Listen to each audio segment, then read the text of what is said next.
সম্মানিত দ্বিতীয় বৈঠকের মুসলিম ভাই বোন, প্রশংসা আল্লাহর জন্য, শান্তি অবতীর্ণ হোক আল্লাহ রাসূলের উপর সাল্লাল্লাহু আলাইহি ওয়াসাল্লাম।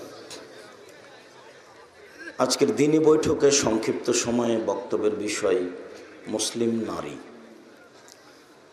মুসলিম নারী সম্পর্কে এক গুরুত্বপূর্ণ সংক্ষিপ্ত তথ্যবহুল বিবরণের চেষ্টা করব ইনশাআল্লাহুল আজিজ।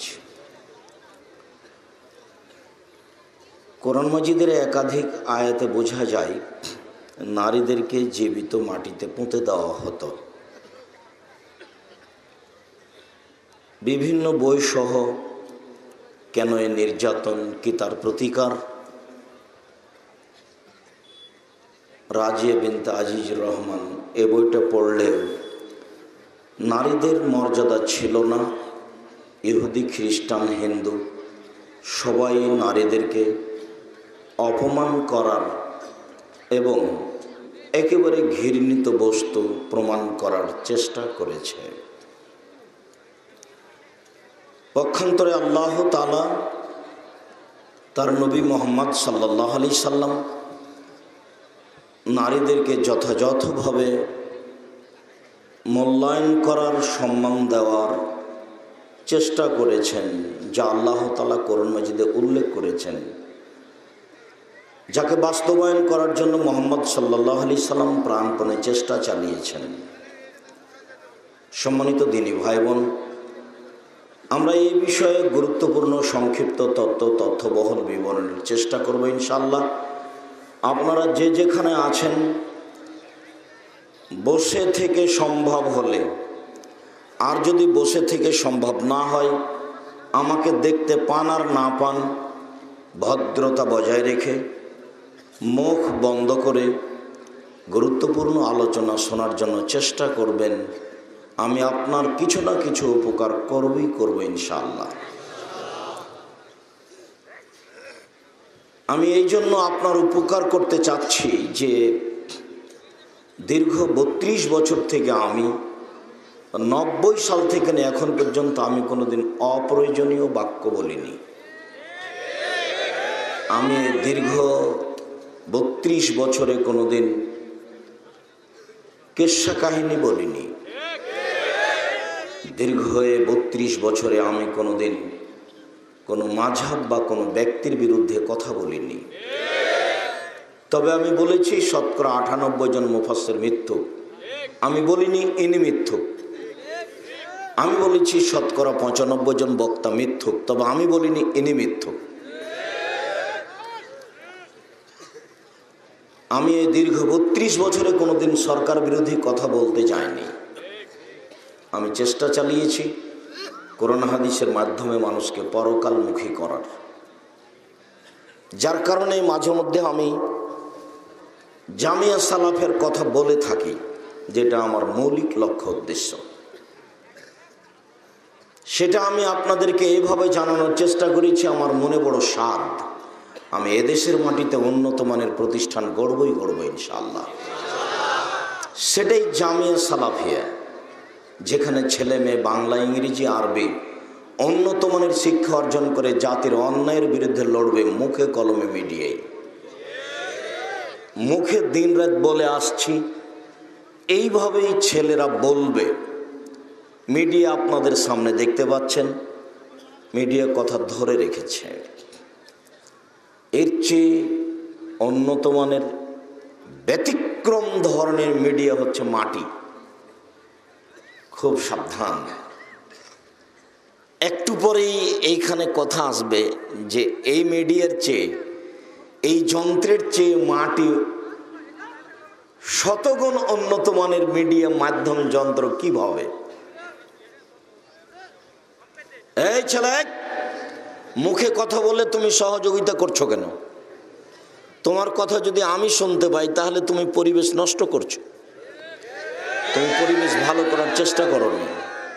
তোমরা যারা ছেলেরা দায়িত্ব পালন করছো, আমি তোমাদের কুষ্টিয়া এলাকায় ঢোকার পর থেকে আমি তোমাদের দেখে খুব খুশি আছি, দেখতে ভালো লাগছে। তোমরা মুখ বন্ধ করে মানুষের সহযোগিতা করো, তোমাদের আজকে বক্তব্য শুনতে হবে না। তোমরা মানুষকে বসতে অনুরোধ করো, দোকানপাট থেকে চলে আসতে অনুরোধ করো। দোকানপাটে যাচ্ছেন কেন? এরকম বক্তব্যের সাথে যে দোকানপাট মেলা লাগছে, এটা তো হিন্দুদের নীতি। আমি এগুলো বন্ধ করার জন্য একটা বই অল্প হলেও ছোট হলে আপনার সামনে পেশ করেছি, বক্তা শ্রোতার পরিচয়। আমি যা বুঝেছিলাম জাতিকে সেভাবে নিয়ে যেতে পারছি না, পরিস্থিতি আমার ওইরকমই বলে মনে হচ্ছে। যারা লাখো কোটি জনতার সামনে কথা বলে তাদের কিস্সা কাহিনী দিয়েই চলে। যারা সমাজে নিজেকে শিক্ষিত মনে করে, যারা নিজেকে সমাজে বিত্তশালী মনে করে, তাদেরকে সামনে পাওয়া গেল এমনটা আমার মনে হলো না। এরকম সময়ে এই অবস্থায় তাই যেতে হবে বলে আমার মনে হচ্ছে। সম্মানিত দিনী ভাই বোন, এইসব প্রোগ্রামের সাথে পুরো রাস্তা জুড়ে এদিক ওদিক জুড়ে সেই সকাল থেকে মেলা লেগে আছে, যুবক যুবতীরা ঘুরছে। তাহলে ধর্মের নামে এটা কি হলো? যার কারণে লিখেছিলাম তাফসির কি মিথ্যা হতে পারে বইটা। তাফসির কি মিথ্যা হতে পারে, ওই বইয়ে যা তাফসির আছে সবই মিথ্যা। আমি পরিস্থিতি ঠেকানোর জন্য, এই বক্তাদের ঠেকানোর জন্য কিন্তু এই বই দুটো আপনাদের সামনে পেশ করেছি। আমি একেবারে অল্প বিদ্যা দিয়ে পেশ করেছি, ভবিষ্যতে যারা চিন্তা ভাবনা করে তারা আরও বড় করে পেশ করবে বলে আমার অনুমান। সম্মানিত দিনী ভাই বোন, মিডিয়ার মাধ্যমে, কলমের মাধ্যমে চেষ্টা চালিয়ে যাচ্ছি। আমার কলমের মধ্যে সবচেয়ে যেটা জামিয়া সালাফের মুখপাত্র কলম, সেটা হচ্ছে মাসিক আল ইতেসাম পত্রিকা। আমি 12 জন মুফতি ঠিক করেছি এর জন্য, বড় বড় মহাদ্দেশ দেশ বিদেশের যারা ফতোয়া ঠিক করবে। প্রায় 16 থেকে 18 জন লেখক কর্মচারী রয়েছে, ব্যয়বহুল লক্ষ লক্ষ টাকা এর পিছনে খরচ আছে। আপনি একে স্বাভাবিক মনে করবেন না, মনে করবেন না যে এটা মনে হয় সেটা, যে কি করলে কি হয়। বইয়ের নাম কি? কি করলে কি হয়? বইয়ের নাম কি?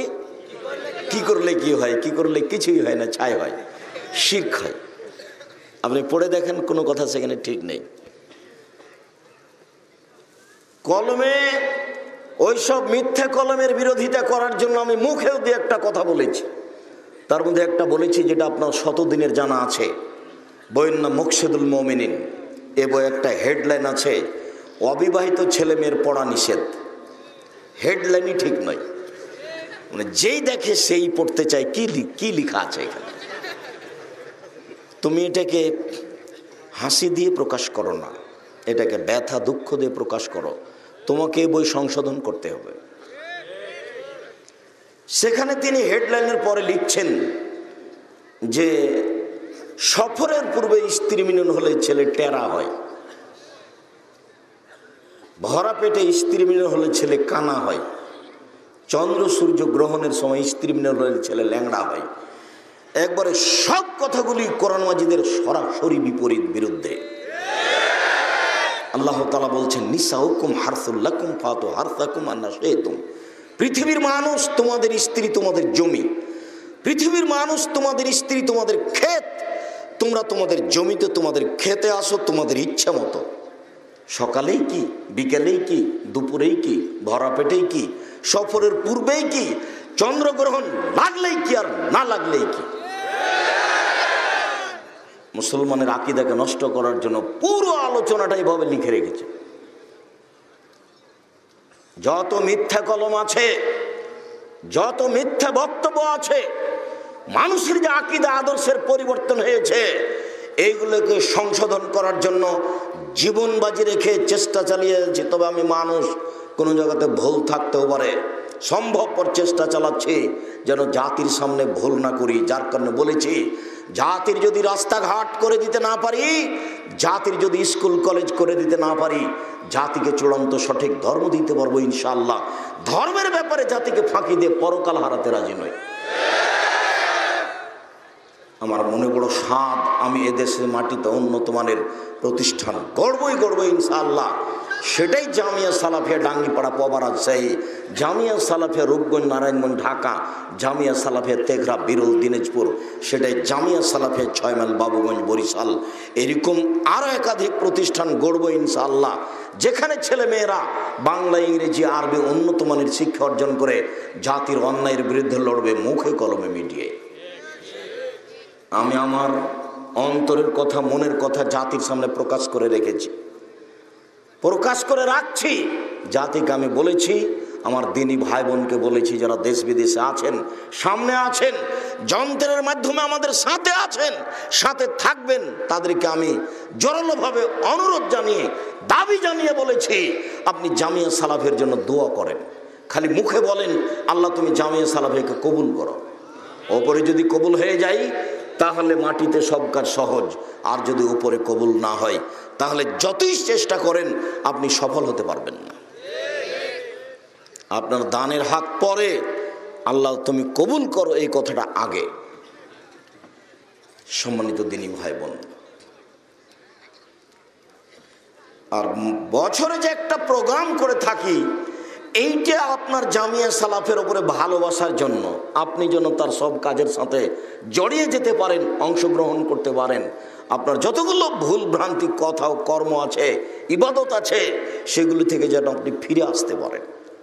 যার কারণে যারা জামিয়া সালাফের সম্মেলনে উপস্থিত হন, তাদেরকে আমি কোনো দলীয় কথা বলতে দিই না। তারা কারো বিরুদ্ধে কথা বলতে পাবেন না, বিষয়ভিত্তিক কোরআন এবং হাদিসের আলোচনা করেই তাকে আসতে হবে। যার কারণে আপনার ভালোবাসার প্রতিষ্ঠানে এবছরের জন্য সম্মেলন দেওয়া আছে 22-23 ডিসেম্বর, জামিয়া সালাফিয়া ডাঙ্গিপাড়া পবা রাজশাহী। এবছরের সম্মেলন দেওয়া আছে সালাফি কনফারেন্স, জামিয়া সালাফিয়া রূপগঞ্জ নারায়ণগঞ্জ ঢাকা, 2রা-3রা মার্চ। এবছরের সম্মেলন দেওয়া আছে জামিয়া সালাফিয়া তেঘরা বিরল দিনাজপুর, 3রা ফেব্রুয়ারি। আপনি সশরীরে উপস্থিত হবেন, ভালোবাসা দিবেন, ওখান থেকে সঠিকটা নেওয়ার চেষ্টা করবেন। সম্মানিত দিনী ভাই বোন, জামিয়া সালাফের পক্ষ থেকে একটি ব্যবস্থাপনা আছে, মাসিক অনলাইন আল ইতেসাম টিভি। আমি চেষ্টা চালিয়েছি এর মাধ্যমে মানুষের আকীদাকে পরিবর্তন করার। আমি ওই সময়তে দীর্ঘ একটা লম্বা আলোচনা করে আসছি। সেই সময়তে যখন এদেশে করোনা দেখা দিয়েছিল, 2020 সালের করোনাকে লক্ষ্য করে আমি যে আলোচনা করেছি পবিত্রতায়, তাতে মুহাম্মদ সাল্লাল্লাহু আলাইহি সাল্লামের পবিত্রতাকে সবার উপরে রেখেছি। হাত এইভাবে ধুইতে হবে কেন? ঘুম থেকে উঠে হাত আগে পরিষ্কার করতে হবে 3 বার ভালো করে ধুয়ে, তারপর পানিতে হাত দিতে হবে। এইভাবে হাত তিনি ধুইতে বললেন কেন? তিনি হচ্ছেন মুহাম্মদ সাল্লাল্লাহু আলাইহি সাল্লাম, তারই নাম পবিত্রতা। স্বামী স্ত্রী মিলনের পরে হাত মাটিতে মেজে, লজ্জা স্থান ধৌত করার পরে হাত মাটিতে মেজে, হাতকে সুন্দর করে ধুয়ে পরিষ্কার করার পরে ওযু করতে হবে কেন? এই পবিত্রতা যিনি দিয়েছেন তিনি মুহাম্মদ সাল্লাল্লাহু আলাইহি সাল্লাম। ওযু করার সময় কোনই পর্যন্ত হাত যখন ধুইব তখন তো কবজি পর্যন্ত ধোয়া হয়েই যাবে, তা আগেই কেন কবজি পর্যন্ত ধৌত করতে হবে? এটা তো বেকার হয়ে গেল। তাহলে মুহাম্মদ সাল্লাল্লাহু আলাইহি সাল্লাম কোনো বেকার কাজ করতে বলেছেন? অপ্রয়োজনীয় কাজ করতে বলেছেন? হাত কবজি পর্যন্ত ভালো করে 3 বার পরিষ্কার করে ধুইতে হবে, এরপরে হাতটা এখন পানি নিয়ে মুখে দেওয়ার উপযুক্ত হয়েছে। পবিত্রতা মুহাম্মদ সাল্লাল্লাহু আলাইহি সাল্লামের। এইসব কি দিয়ে হাত পরিষ্কার করবেন? রাস্তাঘাটে মেয়েরা মহিলারা সেটা দিচ্ছে, সে দিয়ে হাত পরিষ্কার করতে হবে, এই দিনটি মুহাম্মদ সাল্লাল্লাহু আলাইহি সাল্লাম দেননি। ঘুম থেকে উঠে দাঁত পরিষ্কার করতে হবে কেন? ওযু করার পূর্বে দাঁত পরিষ্কার করতে হবে কেন? বাড়ির বাহির থেকে ভিতরে আসলে দাঁত পরিষ্কার করতে হবে কেন? পেশাব পায়খানার পরে পানি দিয়ে পবিত্রতা অর্জন করতে হবে কেন? পেশাব পায়খানা থেকে পরিষ্কার হওয়ার পরে হাত মাটিতে মেজে, সাবানে মেজে হাত ধুয়ে পরিষ্কার করতে হবে কেন? লন্ডন, আমেরিকা, চীন, জাপান, অস্ট্রেলিয়া যান, পানিরই ব্যবস্থা নেই, পানি খরচ করারও ব্যবস্থা নেই। তার মানে মুহাম্মদ সাল্লাল্লাহু আলাইহি সাল্লামের নীতির সাথে তাদের নীতি মিল খায় না। একটা মানুষকে গোসল দিলে তাকে আবার গোসল করতে হবে কেন? লোকটা মারা গেছে, আমি গোসল দিলাম, আমাকে গোসল করতে হবে কেন? একজন মহিলা ঋতু থেকে পবিত্র হচ্ছে, তাকে গোসল করে পবিত্র হতে হবে কেন? জুমার দিন একজন মানুষকে গোসল করতে হবে কেন?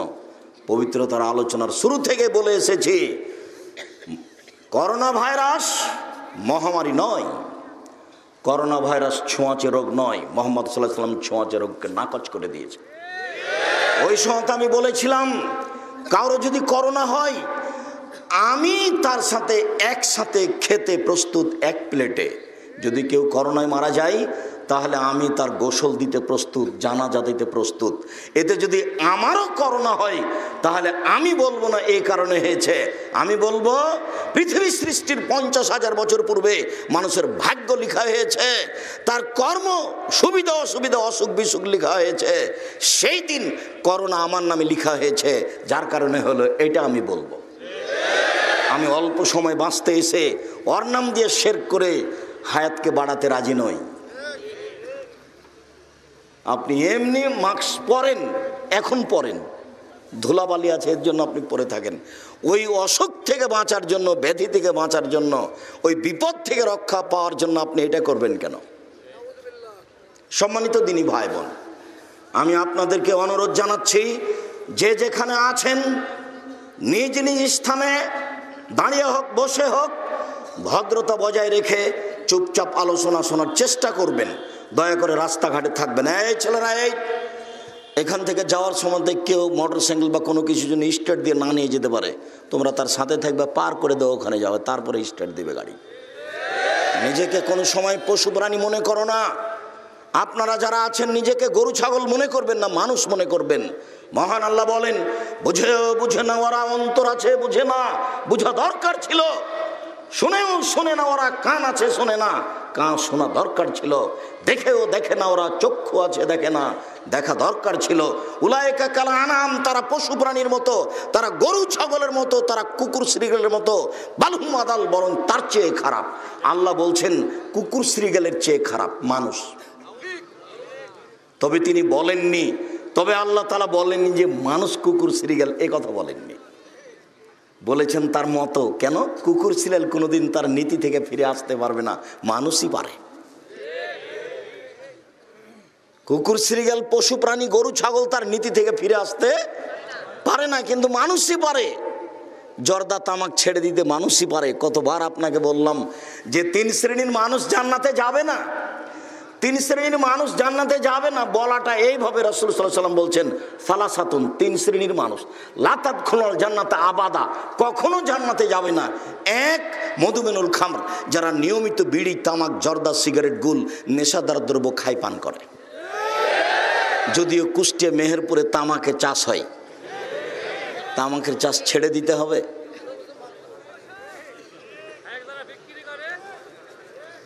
2, ওর রাজালত মিনান নিসায়ে, পুরুষের বেশধারী নারী, যারা পুরুষের জুতা স্যান্ডেল পরে, যারা পুরুষের শার্ট প্যান্ট পরে, যারা পুরুষের পোশাক পরে, তারা জান্নাতে যাবে না। এ কথা মুহাম্মদ সাল্লাল্লাহু আলাইহি সাল্লাম বলেন। তিনি বলেন, ও দায়ুস আল্লাযী কিররি ফি আহলি আল খাবাসা, দায়ুস জান্নাতে যাবে না যে তার পরিবারে বেহায়াইর সুযোগ দিয়েছে। বাপ চলে গেছে 3 চিল্লে 4 মাসে লন্ডনে আছে, তাসবিহ পিটছে, আর মেয়ে ঢাকা বিশ্ববিদ্যালয়ে আরেকজনের সাথে ঘুরে ধর্ম দেখাচ্ছে। এর নাম ধর্ম নয়। জন্ম দিতে পারলে বাপ হওয়া যায় না, ক্ষমতার নাম বাপ, নীতির নাম বাপ। রাসূল সাল্লাল্লাহু আলাইহি ওয়াসাল্লাম বলছেন, অল ইমামুর রাজুলের রায় না মাসউলুন রায়তি, যারা দেশের নেতা, তার নেতৃত্ব সম্পর্কে বিচারের মাঠে জবাব দিতে হবে। আর রাজুল রাইন ফি আহলি বাইতিহি, যে বাড়ির মালিক, পিতা, ছেলের বাপ, মেয়ের বাপ, বৌমার শ্বশুর, একে তার বিচারের মাঠে তার এই দায়িত্ব সম্পর্কে শক্তভাবে মুখামুখি কঠোর জবাব দিতে হবে। অল মারাত রাহিতুন ফি বাইতি যাওজিহা, বাড়িতে ছেলের মা, মেয়ের মা, বৌমার শাশুড়ি, এই মহিলাকে তার বাড়ির নেতৃত্ব সম্পর্কে একবারে অক্ষরে অক্ষরে জবাব দিতে হবে। জবাব দিতে না পারলে বিচারের মাঠেও সফল হতে পারবে না, তাহাজ্জুদ টিকবে না। এই রহস্য কোনোদিন আপনাকে আমি বুঝাতে পারলাম না।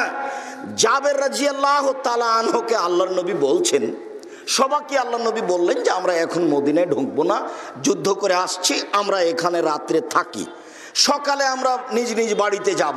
তো জাবের বলছেন, আল্লাহর নবী, আমি নতুন বিবাহ করেছি, আমাকে বাড়ি যেতে অনুমতি দেন। তো আল্লাহ রসুল ওই অনুমতির সাথে কিছু কথা বলতে লাগলেন যে হাল্লা বিক্রানা সাইয়্যিবা, তুমি যে বিবাহ করেছ তো কুমারী মেয়ে বিবাহ করেছ না তালাক প্রাপ্তা মেয়ে বিবাহ করেছ? তখন জাবির রাদিয়াল্লাহু তাআলা বলছেন সাইয়্যিবা, তালাক প্রাপ্তা মেয়ে বিবাহ করেছি। তখন আল্লাহ রসুল বলছেন হাল্লা বিক্রান তুলাইবকা, তুমি অবিবাহিতা কুমারী মেয়ে কেন বিবাহ করলে না? তুমি তার সাথে খেলতে, ও তোমার সাথে খেলতো। আচ্ছা যাক, রাসূল সাল্লাল্লাহু আলাইহি ওয়াসাল্লাম যা বললেন। এখন জাবের কি বলছেন শোনেন। জাবের বলছেন, আল্লাহর নবী, আমার বাপ উহুদের যুদ্ধে মারা গেছেন, 9 জন মেয়ে রেখে আমার 9টা বোন।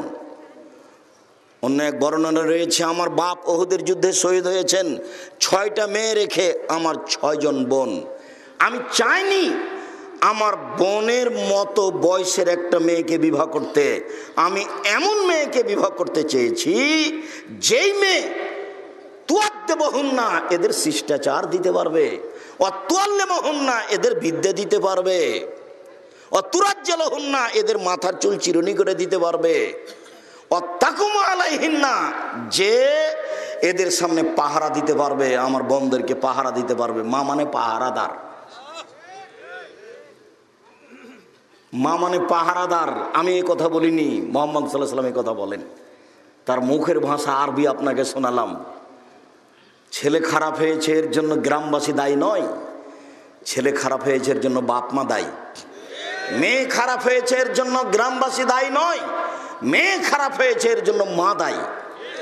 রাসূল সাল্লাল্লাহু আলাইহি সাল্লাম বলছেন, কুল্লু মাউলুদিন ইউলাদু আলাল ফিতরা ফাবুহু ইউহাব্বিদানা হিউমানাজ্জিসানি ওয়া ইউনাসরানিহি, প্রত্যেকটা ছেলে মেয়ে ইসলামী ধারণ ক্ষমতা নিয়ে জন্ম নেয়, প্রত্যেকটা ছেলে মেয়ে ইসলামী ধারণ ক্ষমতা নিয়ে জন্ম নেয়। 5 ওয়াক্ত সালাত আদায় করতে পারবে, এই ক্ষমতা তার ভিতরে আছে।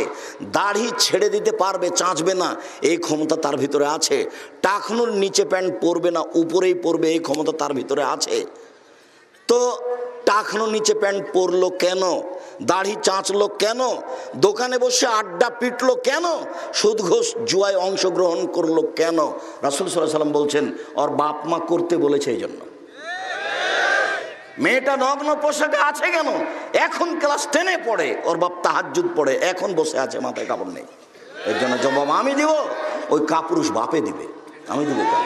জন্ম আমি দিয়েছি, জন্ম আপনি দিয়েছেন, আপনি প্রস্তুত থাকেন। আল্লাহর নবী আপনাকে বলছেন পাহারাদার এই ছেলেদের, এই বাড়ির পাহারাদার আপনি, জবাব আপনাকে দিতে হবে। এই বাড়ির পাহারাদার আপনার স্ত্রী, আপনার মেয়ের প্রত্যেকটা অন্যায়ের জবাব আপনার স্ত্রীকে দিতে হবে, আপনাকে দিতে হবে। তাই রাসূল সাল্লাল্লাহু আলাইহি ওয়াসাল্লাম বলছেন 3 শ্রেণীর মানুষ জান্নাতে যাবে না। ভুল বুঝিয়েন না, কথা আমি বোঝানোর চেষ্টা করেছি। প্রত্যেক দিন আপনার মেয়ে স্কুল থেকে আসে বিকাল 2টার সময়, আজকে এসেছে 2:30টার সময়। ওই সময়ে আপনার স্ত্রী সলাত আরম্ভ করতে যাচ্ছিল, সলাত নামাজ পড়বে, এই সময়তে মেয়ে বাড়িতে ঢুকেছে। দায়িত্ব আগে মেয়েকে আগে জিজ্ঞাসা করতে হবে, আম্মু প্রতিদিন 2টায় আসো, আজকে 2:30টায় আসলে 1 ঘন্টা লেট করলে কেন? এটা রহস্য আগে বের করতে হবে, তারপরে কোনো কথা। এটা অক্ষরে অক্ষরে প্রকাশ করতে হবে, বুঝতে হবে, জানতে হবে। তার নাম মা।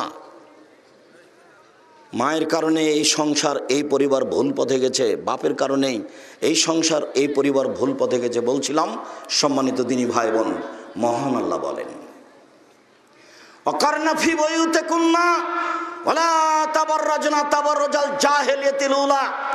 হে মুসলিম মহিলা, তোমরা বাড়িতে থাকো। বন্যতার যুগে, বর্বরতার যুগে, অসভ্যতার যুগে নারীরা যেভাবে প্রদর্শনে দিয়ে চলতো, নিজেকে দেখিয়ে চলতো, এভাবে তোমরা চলো না, এটা আল্লাহর আদেশ। যারা এভাবে চলছে রাস্তাঘাটে, কলেজ মাঠে, যে কোনো জায়গায়, এরা আল্লাহর কথাকে অমান্য করে চলেছে, এটা আল্লাহর আদেশ। আল্লাহ তাআলা বলেন, ইয়া আইয়ুহান নবী কুল্লি আজওয়াজিকা ওয়া বানাতিকা ওয়া নিসাইল মুসলিমিন আইয়ুদিনিনা আলাইহিন্না মিন জালাবিবিহিন্না। পৃথিবীর মুসলিম পুরুষ শুনে রেখো, তোমাদের স্ত্রী, তোমাদের মেয়ে, মুহাম্মদ সাল্লাল্লাহু আলাইহি সাল্লাম আপনার মেয়ে, আপনার স্ত্রী, এরা যখন বাড়ি থেকে বের হবে তখন ইসলামী পোশাক পরে বাড়ি থেকে বের হবে, এটা আল্লাহর আদেশ। বাইরে যাওয়া লাগতে পারে, মেডিকেলে হাসপাতালে যাওয়া লাগতে পারে, আত্মীয় স্বজনের বাড়ি যাওয়া লাগতে পারে কারণবশত, তখন ইসলামী পোশাক পরে বের হতে হবে। উম্মু আতিয়া রাদিয়াল্লাহু তাআলা আনহা বলেন, রাসূল সাল্লাল্লাহু আলাইহি সাল্লাম আদেশ করলেন, উমিরনা নুখরিজাল হুইয়াজ ওয়া জাওয়াতিল খুদুরে ইয়াউমাল ইদাইন ইলাল মুসাল্লা। আল্লাহর নবী আমাদেরকে খোলা অর্ডার করে দিলেন, শোনো, সব মহিলাকে ঈদের মাঠে যেতে হবে। ভালো মহিলাকে ঈদের মাঠে তো যেতে হবেই। যারা ঋতুবতী, যাদের হায়েজ হয়েছে, যারা যুবতী, এদেরকে ঈদের মাঠে যেতে হবে, জরুরি আদেশ। উম্মু আতিয়া বলছেন, আরো কথা তিনি বললেন, এসাদনা জামাতাল মুসলিমিনা দাওয়াতাহুম ওই কাব্বিরনা মান নাস। এসব ঋতুবতী মহিলারা ঈদের মাঠে যাবে, ইমামের বক্তব্য শুনবে, জনগণের সাথে তাকবীর পাঠ করবে, আল্লাহু আকবার আল্লাহু আকবার লা ইলাহা ইল্লাল্লাহ আল্লাহু আকবার আল্লাহু আকবার ওয়ালিল্লাহিল হামদ। এই কথা মুহাম্মদ সাল্লাল্লাহু আলাইহি ওয়াসাল্লাম বললেন। ঈদের মাঠে যাবে, সলাতের সময় পৃথক হয়ে থাকবে, জনগণের সাথে তাকবীর পাঠ করবে, ইমামের বক্তব্য শুনবে, এই জন্য যেতে হবে, যেতে বাধ্য।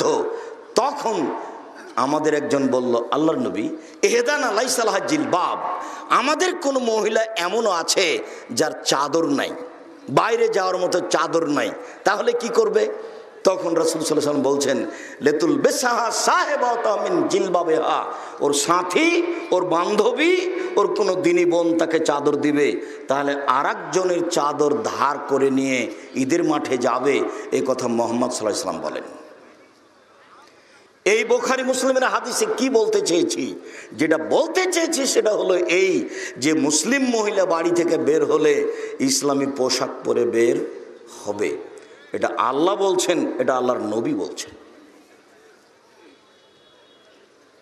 মহান আল্লাহ বলেন, ওয়াইদা সালতুমুহুন্না মাতান ফাসআলুহুন্না মিন ওয়ারাই হিজাব।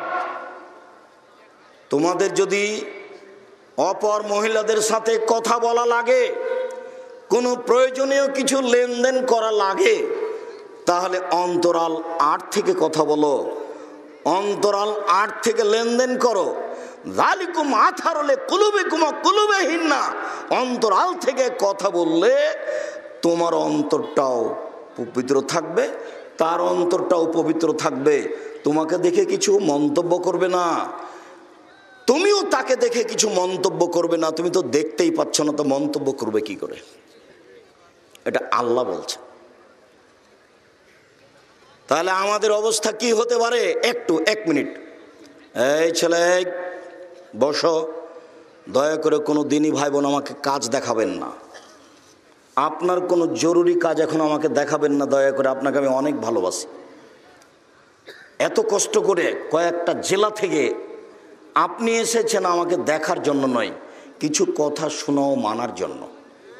আমি আপনার ভালোবাসাতেই এসেছি। যদি মানুষের কথার কারণে প্রোগ্রাম বাদ দিতাম, তাহলে এইখানে আর অন্তত আমি আব্দুর রাজ্জাক বিন ইউসুফ প্রোগ্রামে আসতাম না।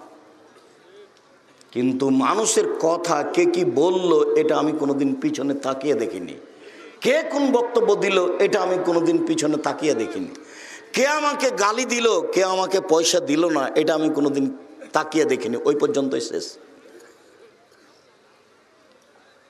আমি তো বলেছি 90 সাল থেকে নিয়ে এখন পর্যন্ত আমি কোনোদিন মানুষকে পথ খরচ পাথেওর কথা বলিনি। কেউ যদি প্রমাণ করে দিতে পারে যে আব্দুর রাজ্জাক সাহেব আমাকে একদিন পথ খরচ পাথেওর কথা বলেছিল, আমি সেদিন থেকে আর বক্তব্য দিব না। আমি তো মানুষকে বলেছি, মানুষ যদি প্রমাণ করতে পারে যে আব্দুর রাজ্জাক সাহেব তার পরিচয়টা আমাকে বলেছেন, আমি আমার জীবনে কোনোদিন মানুষকে পরিচয় দিইনি। জোর করে চাপ দিয়ে বলেছে যে আপনার নামটা তো বিজ্ঞাপন পোস্টারে লিখতে চাচ্ছি, কিভাবে লিখবো? চাপ দিয়েছে যখন, তখন আমি বলেছি আমার নাম আব্দুর রাজ্জাক আর আমার বাপের নাম ইউসুফ, বাপ বেটা মিলে আব্দুর রাজ্জাক বিন ইউসুফ। এর চেয়ে আমি দীর্ঘ 32 বছরে কোনোদিন বেশি বলিনি। প্রমাণ করতে হবে কাউকে যদি বলে থাকি। এ দিয়ে আপনাকে আমি পরকালমুখী করতে চাচ্ছি। আল্লাহ তুমি সাক্ষ্য, আল্লাহ তুমি দেখছো, মানুষের অন্তরকে তুমি জানো।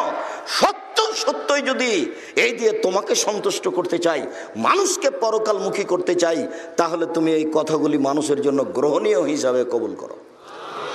মানুষ যেন এইসব কথা মেনে চলার চেষ্টা করে। এটাই তোমার কাছে আসা। ইন্নাকা আলা কুল্লি শাইইন কাদির, তুমি সব কিছু করতে পারো, ক্ষমতাধর তুমি, আজিজ তুমি, পরাক্রমশালী, তোমাকে কেউ ঠেকাতে পারে না, কাবি শক্তিশালী তুমি, ফাআলুল লিমা ইউরিদ, যা ইচ্ছে তাই তুমি করতে পারো। আদ সামুদকে ধ্বংস করে দিয়েছো, পরোয়া করনি তুমি। ফেরাউনকে ডুবিয়ে দিয়েছো, পরোয়া করনি তুমি। লূত আলাইহিস সালামের খারাপ সম্প্রদায়কে ধ্বংস মাটির নিচে ডুবিয়ে দিয়েছো, পরোয়া করনি তুমি। তুমি বড় শক্তিশালী, তুমি সব কিছু করতে পারো। তোমার দরবারে ভিক্ষা কামনা করছি, তুমি আমাদের কথাগুলিকে জাতির জন্য গ্রহণীয় করো। সম্মানিত দিনী ভাই বোন, বলছিলাম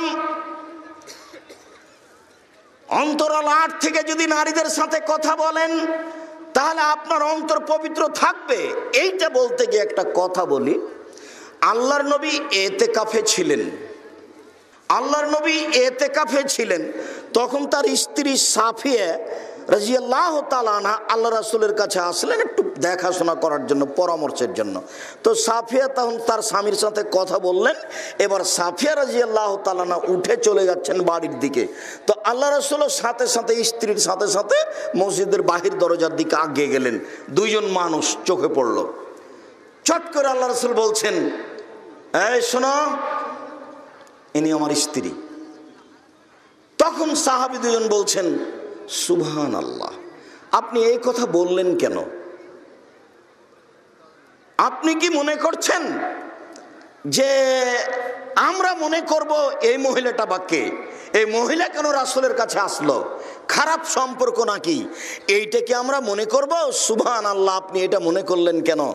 তখন আল্লাহ রাসূল বলছেন, শোনো, শয়তান যেন তোমাদের অন্তরে চলতে না পারে, এটা আমি বন্ধ করে দিলাম। আমি যদি না বলে দিতাম যে এটা আমার স্ত্রী, তাহলে তোমরা বাড়ির দিকে হাঁটতে আর বলতে, এটা যে কে, মহিলাটা যে কে, এইভাবে একাই মহিলা আসলো কেন, রাসূলের সাথে তার কি সম্পর্ক? এই শয়তান তোমাদেরকে বোকা বানিয়ে দিত। শয়তান যেন বোকা বানাতে না পারে, সেই জন্য আমি বলে দিলাম এটা আমার স্ত্রী সাফিয়া। শয়তানকে সুযোগ দিলে ইমান আমান হারিয়ে যাবে, এই কথাই ঠিক। শয়তান ভিতরে চলতে পারে। শয়তানকে যখন আল্লাহ বললেন সরে যা, তুই হচ্ছে রাজিম, বিতাড়িত হয়, এখান থেকে চলে যা, তখন শয়তান বলছে, চলে যাব বটে, কয়েকটা সুযোগ দিতে হবে। এক, কিয়ামত পর্যন্ত বাঁচতে চাই, কোনোদিন যেন মরণ না হয়, ইবলিস বলছে। তা আল্লাহ বলেন, আচ্ছা ঠিক আছে। তখন ইবলিস বলছে, তোমার সম্মানের কসম, তোমার মর্যাদার কসম, তোমার ইজ্জতের কসম। ইবলিস বলছে, আমি আদম সন্তানকে জাহান্নামে নিয়ে গিয়েই ছাড়ব, আমি ওকে ভ্রান্ত করেই ছাড়ব। আমি কেন একাই জাহান্নামে চলে যাব? আপনার রহমত থেকে চলে গেলাম, আমি একাই চলে যাব? আদমের ছেলে মেয়েকে জাহান্নামে নিয়েই যাব, ওদের ভ্রান্ত করেই ছাড়ব। তখন আল্লাহ বলছেন, ইবলিস শোনো, আমার মর্যাদার কসম, আমার ইজ্জতের কসম, আমার সম্মানের কসম, মনে রেখো ইবলিস, আদম সন্তান যতবার ক্ষমা চাইবে আমি ততবার মাফ করে দিব। আদম সন্তান যতবার ক্ষমা চাইবে ততবার আমি মাফ করে দিব।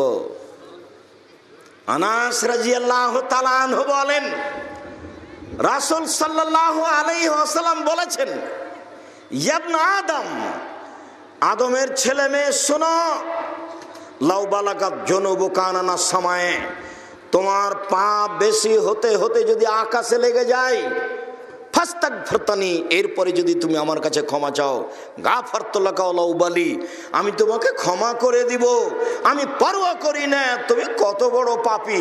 আদম সন্তান শোনো, আমি পরোয়া করি না তুমি কত বড় পাপী। আদম সন্তান শোনো, আমি পরোয়া করি না তুমি কত বড় পাপী। তুমি আমার কাছে ক্ষমা চাইলে আমি ক্ষমা করে দিব। সম্মানিত দিনী ভাই বোন, এই ছেলে যারা কাজ করছে তাদের কাজ করতে দাও, তুমি মুখ খুলো না। আর আশেপাশ থেকে কোনো বাচ্চা ছেলেকে উঠতে দিবেন না। খুব শক্ত হয়ে খেয়াল করে বসে থাকবেন, কোনো সময় কথাকে অবমাননা করার চেষ্টা করবেন না। আমি আপনার জন্য এসেছি। বিচারের মাঠে আল্লাহ তাআলা উপস্থিত হবেন আমাদের সামনে। পুরুষ নারী, হিন্দু মুসলমান বৌদ্ধ খ্রিস্টান সব থাকবে। আল্লাহ তাআলা আমাদের সামনে এসে বলবেন, ইয়া ইবনা আদম লা আতাইতানি বিকুরাবিলার যে খাতায়া সুম্মা লাকিতানি লা তুশরিক বি শাইআ লা আতাইতুকা বিকুরাবিহা মাগফিরা। আদম সন্তান শুনে রেখো, আজ বিচারের মাঠে উপস্থিত হয়েছো, যেই পরিমাণ পাপ নিয়ে উপস্থিত হয়েছো সেই পরিমাণ আমি ক্ষমা নিয়ে উপস্থিত হয়েছি। তোমার যেই পরিমাণ পাপ আমার সেই পরিমাণ ক্ষমা, তোমার যেই পরিমাণ পাপ আমার সেই পরিমাণ ক্ষমা। তোমার পাপ যত আমার ক্ষমা তত, তোমার পাপ যত আমার ক্ষমা তত। যদি শিরক না করে থাকো, শিরক ব্যতীত আমি সব পাপ ক্ষমা করে দেব। কাজেই ইবলিশ আপনাকে ঠগিয়ে সফলতা অর্জন করতে পারবে না যদি আপনি আল্লাহকে বলতে পারেন। তাহলে আল্লাহর নবী বলছেন, কুল্লু বানি আদম খাত্তা, আদম সন্তানই পাপী, আদমের ছেলে মেয়ে পাপী। ও খায়রু খাত্তাইনাত তাওয়াবুন, সবচেয়ে ভালো পাপী ওই যে পাপ করার পরে আল্লাহকে বলে ভুল হয়েছে, মাফ করো, আস্তাগফিরুল্লাহ ওয়া আতুবু ইলাইহি বলে। মহান আল্লাহ বলেন, অকুল্লিল মুমিনাত ইয়াগদুদনা মিন আবসারিহিন্না ওয়া ইয়াহফাজনা ফুরুজাহুন্না ওয়া লা ইউবদিনা যিনাতাহুন্না ইল্লা লিবুলাতিহিন্না।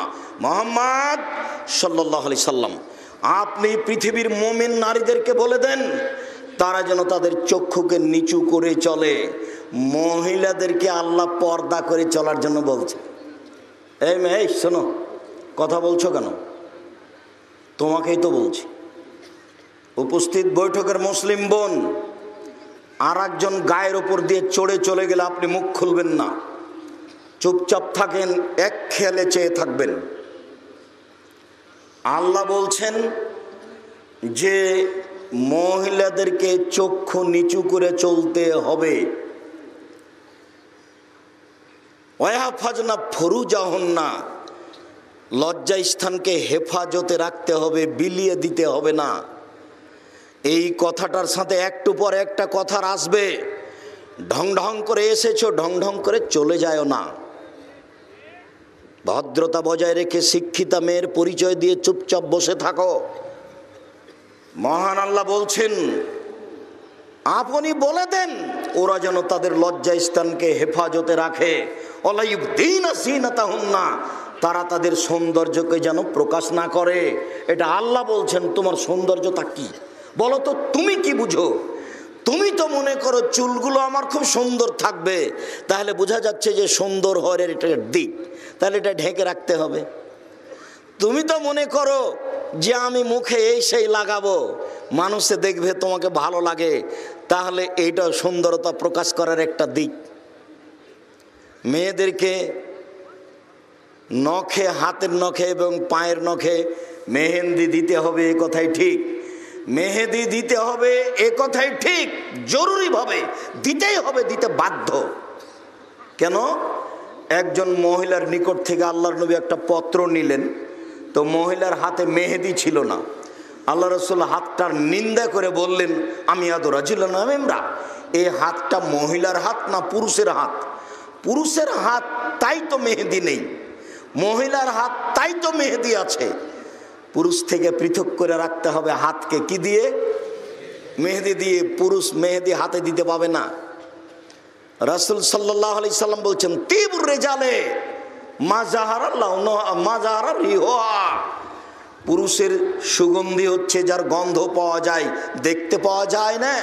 পুরুষের সুগন্ধি হচ্ছে যার গন্ধ পাওয়া যায়, দেখতে পাওয়া যায় না। আর মহিলাদের সুগন্ধি হচ্ছে যা দেখতে পাওয়া যায়, গন্ধ পাওয়া যায় না। যা দেখতে পাওয়া যায়, গন্ধ পাওয়া যায় না। যা দেখতে পাওয়া যায়, গন্ধ পাওয়া যায় না। তাহলে ওদেরকে সাজগোজ করে থাকতে হবে, এটাই ঠিক। চাঁপাইনবাবগঞ্জে বলে, সাজালে কুজালে হয় নারী, আর লিপলে পুছলে হয় বাড়ি। লেপা পোঁছা বুঝেন? তাকে সাজগোজ করে থাকতে হবে, এ কথাই ঠিক। মেহেদি তার হাতের নখে থাকবে, পায়ের নখে থাকবে, এ কথাই ঠিক। আব্দুর রাজ্জাক সাহেব, আমাদের এলাকাতে একটা কথা ছড়িয়ে আছে, আল্লাহর নবী দাড়িতে মেহেদি দিয়েছিলেন, সেই জন্য মহিলারা পায়ে মেহেদি দিতে পাবে না। কথাটা কেমন?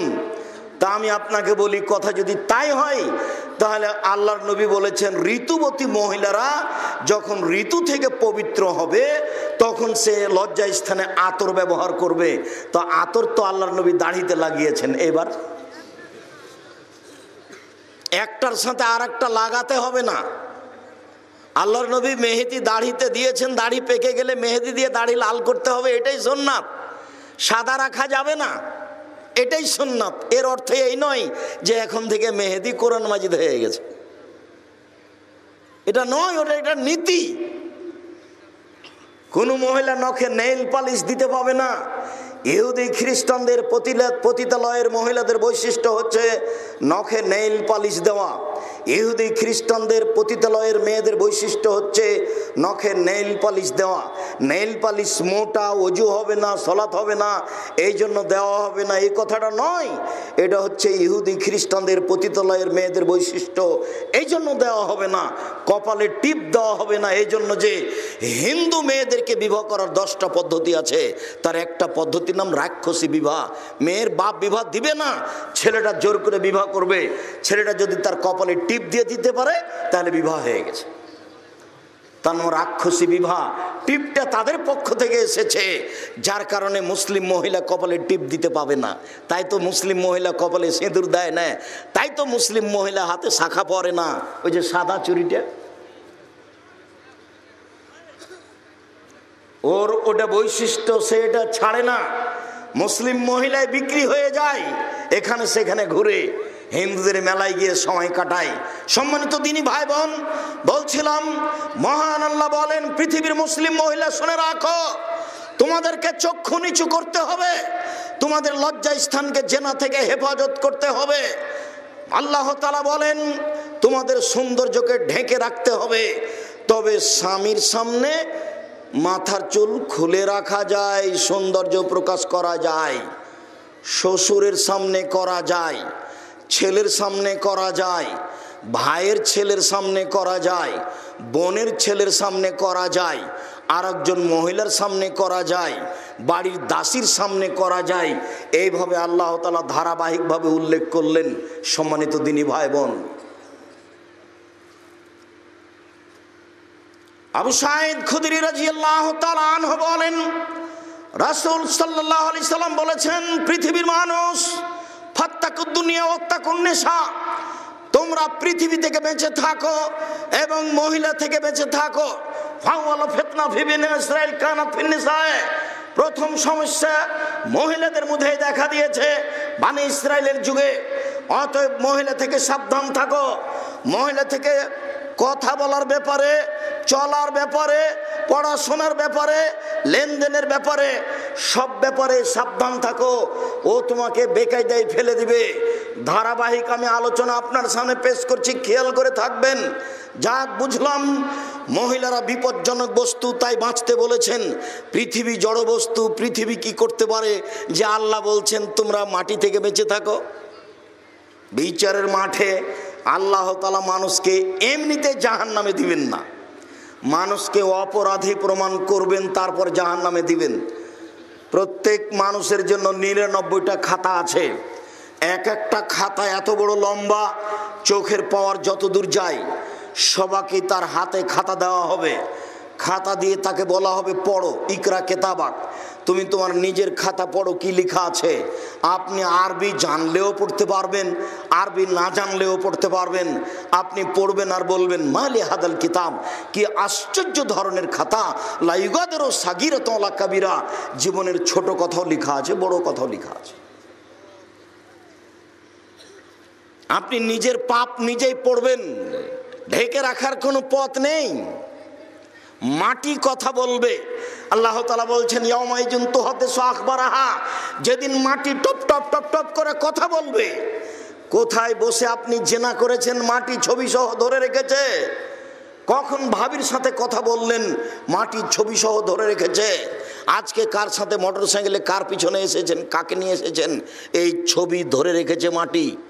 বিচারের মাঠে আপনাকে দেখতে বলা হবে, বিচারের মাঠে মাটি কথা বলবে। তখন আপনি অবাক হয়ে যাবেন, ই আবার কেমন কথা। মোবাইলের মুখ নাই তবু মোবাইল কথা বলতে পারে। মানুষের তৈরি যন্ত্র মুখ ছাড়াই কথা বলতে পারে। সর্বশক্তিমান আল্লাহ, ইন্নাকা আলা কুল্লি শাইইন কাদির, তুমি সবকিছু করতে পারো এমন সত্তা ক্ষমতাধর আল্লাহ, এই মাটিকে একটা উন্নত মানের যন্ত্র করতে পারেন না? মাটি খুব অত্যাধুনিক আধুনিক যন্ত্র। আপনার ছবি সহ আপনার কর্ম ধরে রেখেছে, বিচারের মাঠে বলে আপনাকে অপরাধী প্রমাণ করে জাহান্নামে দেওয়া হবে। আপনার সব অপরাধকে টিভির পর্দার মতো দেখানো হবে। মহান আল্লাহ বলছেন, মিসকালা যারাতিন খাইরাইয়ারা মিসকালা যারাতিন শারাইয়ারা। কেউ যদি বিন্দুমাত্র পাপ করে থাকে সে দেখতে পাবে, কেউ যদি বিন্দুমাত্র নেকি করে থাকে সে দেখতে পাবে। আবু সাঈদ খুদরি রাদিয়াল্লাহু তাআলা আনহু বলেন, রাসূল সাল্লাল্লাহু আলাইহি সাল্লাম বলেছেন, যেদিন মানুষ তার প্রতিপালকের সাথে কথা বলবে সামনাসামনি মুখামুখি, লাইসা বাইনাহু বাইনাহু তারজমান, আল্লাহ এবং ব্যক্তির মাঝে কোনো দোভাষী থাকবে না, কোনো অন্তরাল থাকবে না। আপনার এবং আল্লাহর মাঝে কোনো দোভাষী অন্তরাল থাকবে না, সামনাসামনি কথা হবে। আপনাকে আল্লাহ তাআলা 5টা বিষয়ে জিজ্ঞাসা করবেন। যখন জিজ্ঞাসা শুরু হবে তখন আপনি ডান দিকে লক্ষ্য করবেন। আল্লাহ রাসূল বলছেন, ফায়ানজুরু আইমানা মিনহু, সে তার ডান দিকে লক্ষ্য করবে। ফায়ারা মা কাদ্দামা মিন আমালিহি, জীবনের সব কর্ম ডান দিকে দেখতে পাবে। ওই যে সেদিনের কর্ম, ওই যে সুদ ঘুষ, ওই যে জেনা, সব দেখতে পাবেন, একবারে চলে আসছে আপনার সামনে। সুম্মায়ানজুরু আয়সারা মিনহু, সে তার বাম দিকে লক্ষ্য করবে। বাম দিকে লক্ষ্য করলে পুরো জীবন কর্ম দেখতে পাবে। যা দেখলো ডানে তা দেখবে বামে, যা দেখলো ডানে তা দেখবে বামে। এবার সামনের দিকে দেখলে জাহান্নাম দেখতে পাবে। এইটা অবস্থা বিচারের মাঠের। এই কথা মুহাম্মদ সাল্লাল্লাহু আলাইহি ওয়াসাল্লাম বলেন, হাদিস বুখারী মুসলিম। সম্মানিত দিনী ভাই বোন, আপনাকে মানুষকে অপরাধী করার আরেকটা প্রমাণ হচ্ছে এই যে বিচারের মাঠে হাতে কথা বলবে, জীবনে যা করেছে। কোন মেয়ের গায়ে হাত লাগিয়েছেন, হাত টপ টপ করে বলবে। হাত যে কত বড় শত্রু তা আমি এখন বুঝাতে অক্ষম। যখন হাতে কথা বলবে তখন পা বলবে, হাত তুমি ঠিক বলেছ। তাহলে কি হলো এবার? শুধু আপনার আত্মা আপনার সাথে আছে, শুধু আত্মার দিক দিয়ে আপনি অপমান হচ্ছেন, এই যা সবকিছু আপনার বিরুদ্ধে। তার নাম বিচারের মাঠ। বিচারের মাঠ বড় কঠিন। কবর যত কঠিন, কিয়ামত তার চেয়ে অনেক অনেক অনেক বেশি কঠিন। কিয়ামত যত কঠিন, জাহান্নাম তার চেয়ে অনেক অনেক অনেক বেশি কঠিন। কি দিয়ে বুঝায় আপনাকে আমি বিচারের মাঠ কত বড় কঠিন? রাসূল সাল্লাল্লাহু আলাইহি সাল্লাম বলেন, পৃথিবীর মানুষ, ফাত্তাকু দুনিয়া ওয়াত্তাকুন নিসা, তোমরা দুনিয়া থেকে বেঁচে থাকো, তোমরা মহিলা থেকে বেঁচে থাকো। উসামা বিন যায়েদ রাদিয়াল্লাহু তাআলা আনহু বলেন, রাসূল সাল্লাল্লাহু আলাইহি সাল্লাম বলেছেন, মা তারাকতু বাদি ফিতনাতান আযারাল রিজাল মিনান নিসায়ে। মুহাম্মদ সাল্লাল্লাহু আলাইহি সাল্লাম বলেন, আমার জীবনে আমি ছাড়িনি কোনো বস্তু পৃথিবীতে যেটা পুরুষের জন্য বেশি বিপজ্জনক হতে পারে নারীদের চেয়ে। আমার জীবনে আমি ছাড়িনি কোনো বস্তু যেটা পুরুষের জন্য বেশি বিপজ্জনক হতে পারে নারীদের চেয়ে। আমি ছাড়িনি কোনো বস্তু যেটা পুরুষের জন্য বিপজ্জনক হতে পারে নারীদের চেয়ে। নারী হচ্ছে পুরুষের জন্য সবচেয়ে বিপজ্জনক বস্তু। এই কথা মুহাম্মদ সাল্লাল্লাহু আলাইহি সাল্লাম বলেন, হাদিস বুখারী মুসলিম।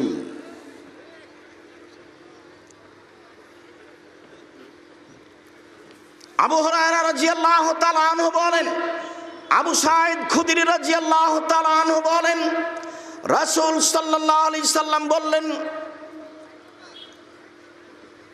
ইয়া মাশারান নিসা, হে মহিলাদের দল, তোমরা শুনে রেখো, মা রাআইতু মিন নাকাসাত আকলিন ওয়া দীনিন আযহাবাল রুব্বির রাজুলিল হাজম মিন ইহদাকুন্না। তোমরা এমন একটা জাতি যে বুদ্ধিমানের বুদ্ধিকে নষ্ট করতে পারো। তোমাদের চেয়ে কেউ বুদ্ধিমানের বুদ্ধিকে নষ্ট করতে পারে না। তোমরা এমন জাতি যে বুদ্ধিমানের বুদ্ধিকে নষ্ট করতে পারো। তোমরা এমন জাতি যে বুদ্ধিমানের বুদ্ধিকে নষ্ট করতে পারো। একবার যদি ও হাসি মুখে কথা বলে তাহলে আপনার ঈমান বিক্রি হয়ে যাবে, তার নাম নারী। এ কথা মুহাম্মদ সাল্লাল্লাহু আলাইহি সাল্লাম বলেন। সম্মানিত দিনী ভাই বোন, আবু সাঈদ খুদরি রাদিয়াল্লাহু তাআলা আনহু বলেন, রাসূল সাল্লাল্লাহু আলাইহি ওয়াসাল্লাম বললেন, ইয়াকুমুদ দুখুল আলা নিসায়ে, মহিলাদের কাছে যায় না, মহিলাদের সাথে কথা বলতে যায় না, ওদের সাথে কথায় জড়িয়ে পড়ো না, ওদের থেকে দূরে থাকো। তখন একজন আনসারী সাহাবী বলছেন, আল্লাহর নবী আলহামো, তো বাড়িতে যে দেবর থাকে, দেবরের ব্যাপারে আপনি কি বলছেন? তখন আল্লাহ রাসূল বলছেন, আলহামুল মত, দেবর হচ্ছে মরণের মতো। মালাকুল মতকে যেমন ভয় করতে হয়, দেবরকে তেমন ভয় করতে হবে। ও আদরের বস্তু মনে করতে হবে না, ওকে খানা পানি দিতে হবে, এ কথাই ঠিক। তাকে মূল্যায়ন করতে হবে, এ কথাই ঠিক।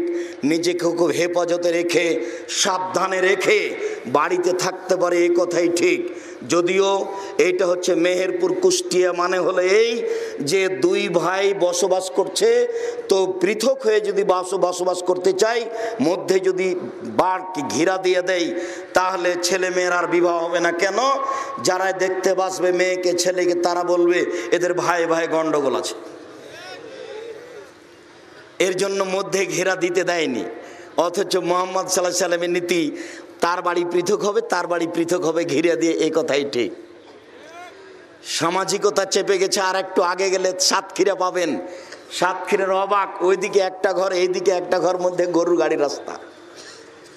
তার কুন্ডা বাড়ির পিছন দিক, কুন্ডা বাড়ির সামনের দিক কিছু বোঝা যায় না। কিভাবে জীবিকা নির্বাহ হয় আপনাদের তা আমার বুঝে আসে না। আমরা যদি পরিবার সহ কোনোদিন আপনাদের বাড়ি চলে আসি, তাহলে আপনার বাড়িটাকে মনে করবে এটা ট্রেন স্টেশন। ট্রেন স্টেশনে যেমন নিজেকে গুটিয়ে রাখতে হবে, তেমন আপনার বাড়িতে এসে গুটিয়ে রাখতে হবে। আপনার বাড়ির যে সবই ফাঁকা, আপনি যে বাড়িতে ঢুকবেন সালাম দিয়ে, সেটা কিভাবে ঢুকবেন? কোনটা দরজা, কোথায় আপনি বলবেন আসসালামু আলাইকুম? রাতে আপনার স্ত্রী যখন শুইতে যাবে, তো বিসমিল্লাহ বলে যে দরজাটা বন্ধ করবে, বাহির দরজা, তো দরজা কোথায়? আমি এইটুকু বুঝাতে গিয়ে আপনাকে বলেছি, এই ছেলে,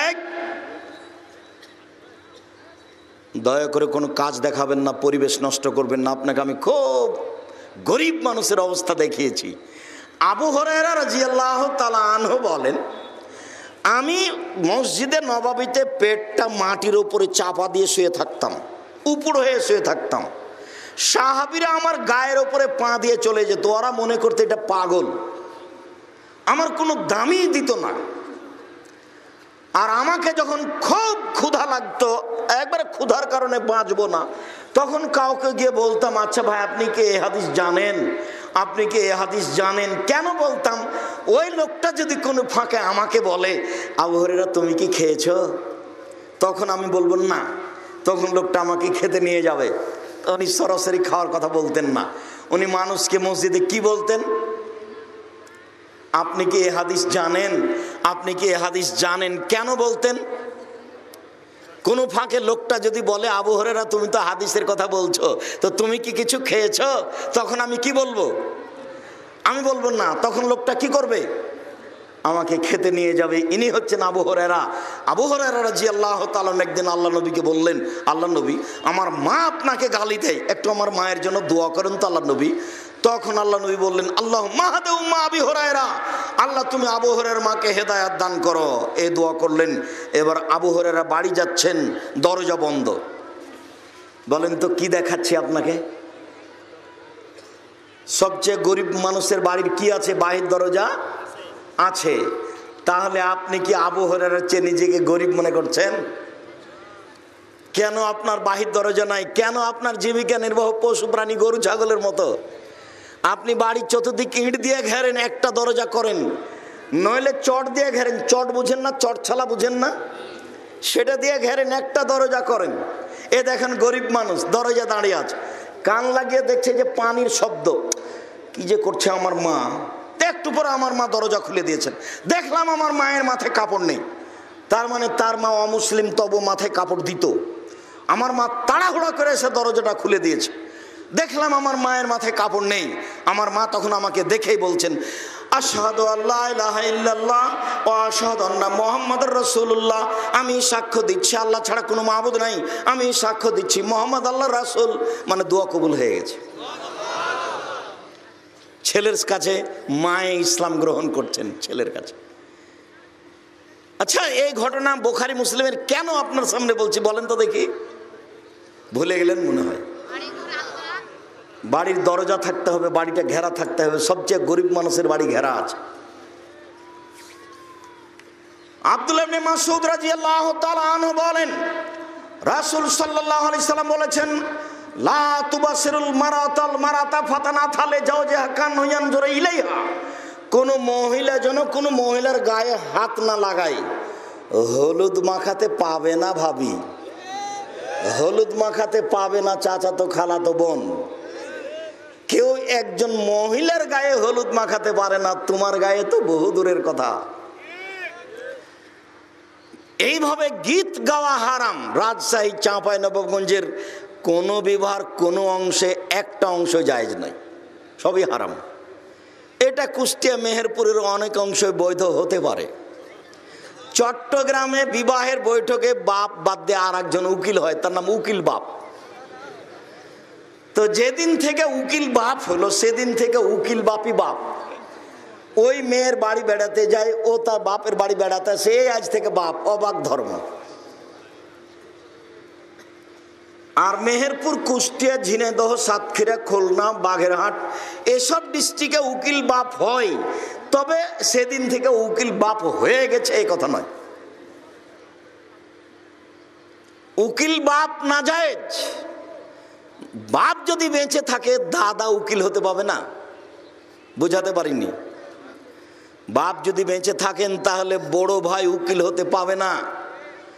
খুতবা পড়ার পরে মেয়ের বাপকে বলতে হবে, আমার মেয়ে খালেদা এত টাকা নগদ, এত টাকা বাকিতে তোমার সাথে বিবাহ বন্ধনে আবদ্ধ হতে রাজি, তুমি তাকে স্ত্রী হিসেবে কবুল করো। বাপে বলবেন, তখন বর জামাইটা বলবে কবুল করলাম, তার নাম বিবাহ।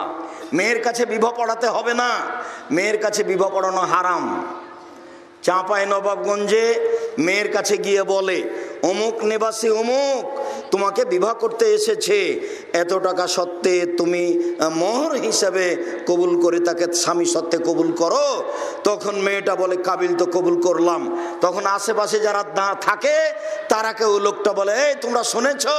জি হ্যাঁ শুনেছি। তবে চাঁপাইনবাবগঞ্জ, রাজশাহীতে এসে পুরুষের কাছে, বরের কাছে সবাই বসে পড়ে। রংপুর, দিনাজপুর, লালমনিরহাট, নীলফামারী, কুড়িগ্রাম, পঞ্চগড়, ঠাকুরগাঁ, গাইবান্ধা এইসব জায়গাতে ওরা ভেতর থেকে এসে বসতে পাবে না, ওরা বরের পাশে এসে দাঁড়িয়ে থাকবে। সবাই যারা বসে আছে তারা বলবে, তোমরা কে? তখন ওরা বলবে, আমরা এ বিবাহের উকিল। এরা বলবে কবুল করেছে, তখন ও বলবে যে ওরা বলবে কবুল করেছে। তোমরা শুনেছ? জি হ্যাঁ শুনেছি। তাহলে বসো, মনে হচ্ছে পাগলামি কারবার, হিন্দুদের বিবাহ। কলা গাছের চতুর্দিকে ঘুরে বিবাহ লেগেছে। অবাক কথা। হিন্দু মেয়েটা বলছে, আমি এই মর্মে স্বীকৃতি দিচ্ছি যে তোমাকে উপার্জন করে খাওয়াইবো, তোমাকে বাড়িতে বসিয়া থাকিতে হইবে, তোমাকে কোনো কাজকর্ম করিতে হইবে না। তার নাম হিন্দু, তার নাম সাঁওতাল। আমাদের বিবাহ বৈঠকটা হারিয়ে গেছে ধর্ম থেকে। আব্দুল্লাহ ইবনে মাসউদ রাদিয়াল্লাহু তাআলা আনহু বলেন, রাসূল সাল্লাল্লাহু আলাইহি ওয়াসাল্লাম বলেছেন, পৃথিবীর মহিলারা তোমরা শুনে রাখো, আর একজনের গায়ে হাত লাগাতে পাবে না। কেন? ফাতানাথা লিজাওজিহা কান্নু ইয়ানজুরু ইলাইহা, যার গায়ে হাত লাগাবে তার হাতটা তার চেয়ে বেশি নরম হতে পারে। সাহাবীগণ বলছেন, আল্লাহর নবীর হাতে যখন আমরা হাত লাগিয়েছি তখন আল্লাহর নবীর হাতটা সবচেয়ে নরম, রেশমের চেয়ে নরম। হাদিস বুখারী, মুসলিম। কি বললাম বলেন তো দেখি? সাহাবী যখন রাসূলের হাতের সাথে হাত লাগিয়েছে, মুসাফা করেছে, তখন হাতটা রাসূলের কেমন পেয়েছে? নরম, রেশমের চেয়ে নরম। আর তার শরীরের গন্ধটা আতরের চেয়ে বেশি গন্ধ, একথা সাহাবীগণ বলছেন। তো কোনো মহিলার গায়ে যদি হাত লাগায় তাহলে তার স্বামীর সামনে বলবে যে খালেদার হাতটা নরম, তখন তার স্বামী খালেদাকে অন্তরের চোখে দেখবে। অন্তরের চোখে আর একজন মহিলাকে দেখা নিষেধ, হাদিস বুখারী, মুসলিম। তাহলে আপনার সিনেমা হলের ছবি কেমনে চলে? এই বোকা ছেলে, তোমার হাতে একটা বড় মোবাইল আছে, 24 ঘন্টা মোবাইলে ল্যাংটা মেন আসছে, বলো তো তোমার ঈমান কেমনে থাকে? রাসূল সাল্লাল্লাহু আলাইহি সাল্লাম বলেন, আইনান তাজনিনা জিনাহুমুন নাজর, দুই চোখের জেনা হচ্ছে চোখ দিয়ে দেখা। আল ওজনানের জেনা হল ইস্তেমাও, দুই কানের জেনা হচ্ছে কান দিয়ে শোনা। অলিয়াত জেনা হাল বাচ্চ, হাতের জেনা হচ্ছে হাত দিয়ে ধরা, আর রিজিল জেনা হাল মাসি, পায়ের জেনা হচ্ছে এই পথে চলা, জেনাল কালব তাতান্নাওয়াস্তাহি, অন্তরের জেনা হচ্ছে পরিকল্পনা করা, জেনাল লেসানে নুতক, জিহ্বার জেনা হচ্ছে কথা বলা। এগুলো সব জেনার মাধ্যম। মোবাইলের অপর নাম জাদু, মোবাইলের অপর নাম জেনা। তোমাকে বলে রাখছি, আজ থেকে তোমার মোবাইলে যেন কোনো মেয়ের নাম্বার না থাকে। আজ থেকে তুমি কোনো মেয়ের সাথে কথা বলো না। এইভাবে উঠো, আমার দিকে দেখো, এইভাবে উঠো, আস্তাগফিরুল্লাহ ওয়া তুবু ইলাইহি, তোমার কাছে আমি ক্ষমা ভিক্ষা চাই, তোমার কাছে ফিরে যেতে চাই। জিন্দেগি তার কখনো এ মেয়ের সাথে কথা বলিব না। এ মেয়ে তোমাকে বলছি, এই মেয়ে শোনো, তোমাকেই বলছি, তুমিও বলো আস্তাগফিরুল্লাহ ওয়া তুবু ইলাইহি, আমি ফাতেমা কিয়ামত পর্যন্ত, আমার মরণ পর্যন্ত আর কোনোদিন কোনো পুরুষের সাথে, যুবকের সাথে কথা বলিব না। তাহলে তুমি যে কোনো বিপদ থেকে বেঁচে যাবা, দুনিয়ায় যে কোনো বিপদ থেকে তুমিও বেঁচে যাবা। হাদিস বুখারী মুসলিম। কিভাবে বেঁচে যাওয়া? ওই যে তোমার জানা আছে, ওই যে তিনজন লোক রাস্তায় হাঁটছিল না, হাঁটতে হাঁটতে বৃষ্টি আসলো, তখন ওরা কোথায় ঢুকলো? একটা গর্তে ঢুকলো। তখন একটা পাহাড় থেকে বড় পাথর এসে গর্তের মুখে পড়ে গেলো, এরা তার বের হতে পারবে না। তখন তিনজনের একজন বলছে, আল্লাহ আমার বাপ মাকে ভালোবাসি আমি, পাথরটা সরিয়ে দাও। তা আল্লাহ বললেন কিছু দিলাম। আর একজন বলছে, আল্লাহ আমি একটা লোককে কাজে নিয়েছিলাম, অর্ধেক দিন কাজ করে ও বাড়ি চলে যাবে, আমার কাজ করবে না। আমি বললাম অর্ধেক দিনের টাকা নাও। তো নিল না, রাগ করে চলে গেল। অনেক দিন পরে এসে আমাকে বলছে অর্ধেক দিনের টাকা দেন। আমি বললাম সব গরু ছাগল নিয়ে যাও। আমাকে বলছে মজাক করবেন না, অর্ধেক দিনের টাকা দেন। আমি বললাম মজাক করিনি, তোমার অর্ধেক দিনের টাকা দিয়ে গরু ছাগল করেছি, সব নিয়ে যাও। নিয়ে চলে গেল। তোমাকে সন্তুষ্ট করার জন্য যদি কাজটা করে থাকি, একটু পাথর সরিয়ে দাও। দিল। এখন তৃতীয় জন বলছে, আল্লাহর নবী আমার একটা চাচাতো বোন ছিল, খুবই সুন্দরী, আমি তার সাথে জেনা করতে চেয়েছিলাম। সে আমাকে বলেছিল 100টি স্বর্ণ মুদ্রা লাগবে। সে ভেবেছিল আমি গরিব মানুষ, আমি 100টা স্বর্ণ মুদ্রা সংগ্রহ করতে পারবো না। আমি হাড় ভাঙা পরিশ্রম করে 100টা স্বর্ণ মুদ্রা তাকে দিলাম। আমি জেনা করতে বসেছি। যখন জেনা আরম্ভ করব তখন আমাকে বলছে, আব্দুল্লাহ ইত্তাকিল্লাহ, এ আল্লাহর বান্দা, আল্লাহকে ভয় কর রে, আমাকে অসতী প্রমাণ করিস না। ফাকুমতা আনহা, আমি ওখান থেকে উঠে গেছি, তুমি এই গর্তের মুখ থেকে পাথর সরিয়ে দাও। আল্লাহ বললেন দিলাম। হাদিস তো বুখারী মুসলিম। তুমি যে কোনো বিপদ থেকে বেঁচে যাবা, যে কোনো বিপদ থেকে। তুমি আর একটা শোনো, আজ থেকে তুমি যদি এই মেয়ের সাথে কথা বলা বন্ধ করতে পারো, তাহলে 7 শ্রেণীর মানুষ বিশ্বের মাঠে বিশেষ চায়া তাহলে থাকবে, তার মধ্যে তুমিও আছো। তুমি আর একটা শুনে রাখো, উপস্থিত বৈঠকের মুসলিম বোন একটু শুনে রাখেন, ধৈর্যের পরিচয় দিবেন। অনেক কষ্ট করে এসেছেন দূর থেকে গাড়ি ঘোড়াই, একটু বসে থাকুন, আপনার কাছাকাছি আসছি, আপনাকে আমি কষ্ট দিতে চাইনি, আপনার জন্য অনেক ভালো কথা আছে, একটু অপেক্ষা করুন। সম্মানিত দিনী ভাই বোন, আমি আপনাকে বলছিলাম, আপনি যদি আজ থেকে মেয়ের সাথে গল্প করা বন্ধ করতে পারেন, তাহলে আল্লাহ আপনাকে জান্নাতুল মাওয়া দিবেন। আল্লাহ তাআলা বলছেন, অনাহ নাফসানিল হাওয়া ফাইনাল জান্নাতা হিয়াল মাওয়া। পৃথিবীর পুরুষ নারী শুনে রাখো, পৃথিবীর পুরুষ নারী শুনে রাখো, তোমরা যদি অশ্লীল কাজকে বন্ধ করতে পারো, আমি আল্লাহ তোমাদেরকে জান্নাতুল মাওয়া দিয়ে দিলাম।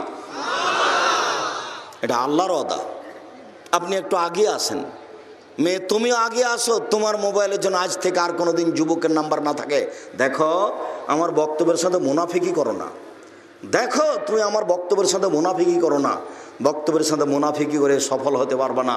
তুমি এসেছো কোরআন হাদিস শোনার জন্য, আমিও চাচ্ছি তোমাকে শোনাতে, তুমি ভদ্রতা বজায় রেখো। শোনো, আবু সাঈদ খুদরি রাদিয়াল্লাহু তাআলা আনহু বলেন, রাসূল সাল্লাল্লাহু আলাইহি ওয়াসাল্লাম বলেছেন, আল মারাতু আওরাতুন, মহিলারা হচ্ছে ঢেকে রাখা বস্তু। ফাইজা খারাজাত, ও যখন বাড়ি থেকে বের হয়, ইস্তাসরাফা শয়তান, শয়তান তখন তাকে ভুল পথে নিয়ে যায়। তুমি একবার এইদিকে হাঁটো, একবার ওইদিকে হাঁটো, একবার হাতে মা চুলে হাত দাও, একবার ভাঁজ করে কথা বলে, দেখেন না কেমন কেমন করে।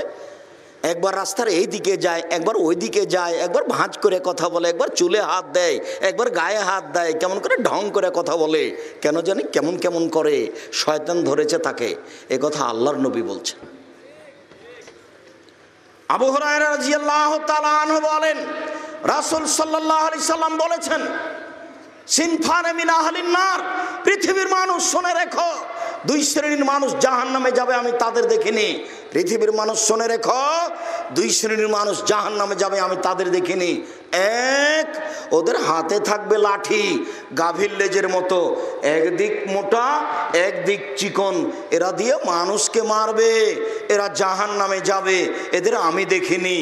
আরেক শ্রেণীর মানুষ নিসাউন, মহিলা, কাশে এতন কাপড় পরে থাকবে, আর এতন উলঙ্গ। এই মেয়ে, তোমার গায়ের পোশাকটা তোমার কাছে কেমন? তোমাকে বলছি। এই শোনাই, গল্প করছো কেন? তোমাকে বলছি। তোমার মা তোমার পাশে বসে আছে, দেখো ছোটবেলা ওজ পরে বসে আছে, দেখো তোমার মায়ের গায়ের অর্ধেক নিচের দিক ফাঁকা আছে। বলো এটা কি? বলো যে আমরা মুসলিম মেয়ে, বলো যে আমার মা মুসলিম। তোমাকে আমি অপমান করিনি, তুমি আমার দিনী বোন, তোমার মা দিনী বোন, তোমার জন্য কল্যাণ কামনা করতে এসেছি। সম্মানিত দিনী বোন, আপনাকে যথাযথভাবে মূল্যায়ন করতে চাই। আপনি একটু ফিরে আসার চেষ্টা করুন, আপনার জন্য ভালো হবে। আর আপনি জাহান্নাম থেকে বাঁচার চেষ্টা করেন। দুই একটা কথা। এক,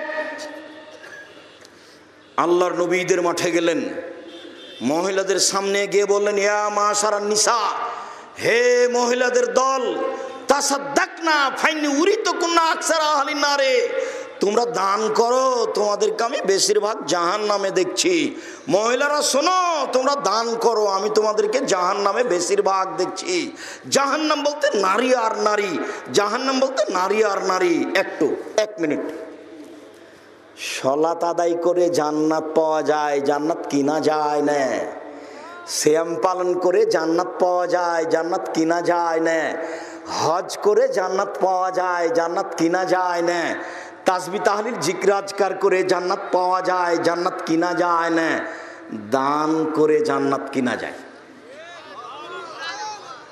তাই তিনি বলছেন, মহিলারা দান করো, তোমাদেরকে আমি বেশিরভাগ জাহান্নামে দেখছি। এবার মহিলারা কারণ বলছে যে কেন আমরা জাহান্নামে যাব বেশি, একটু বলুন তো।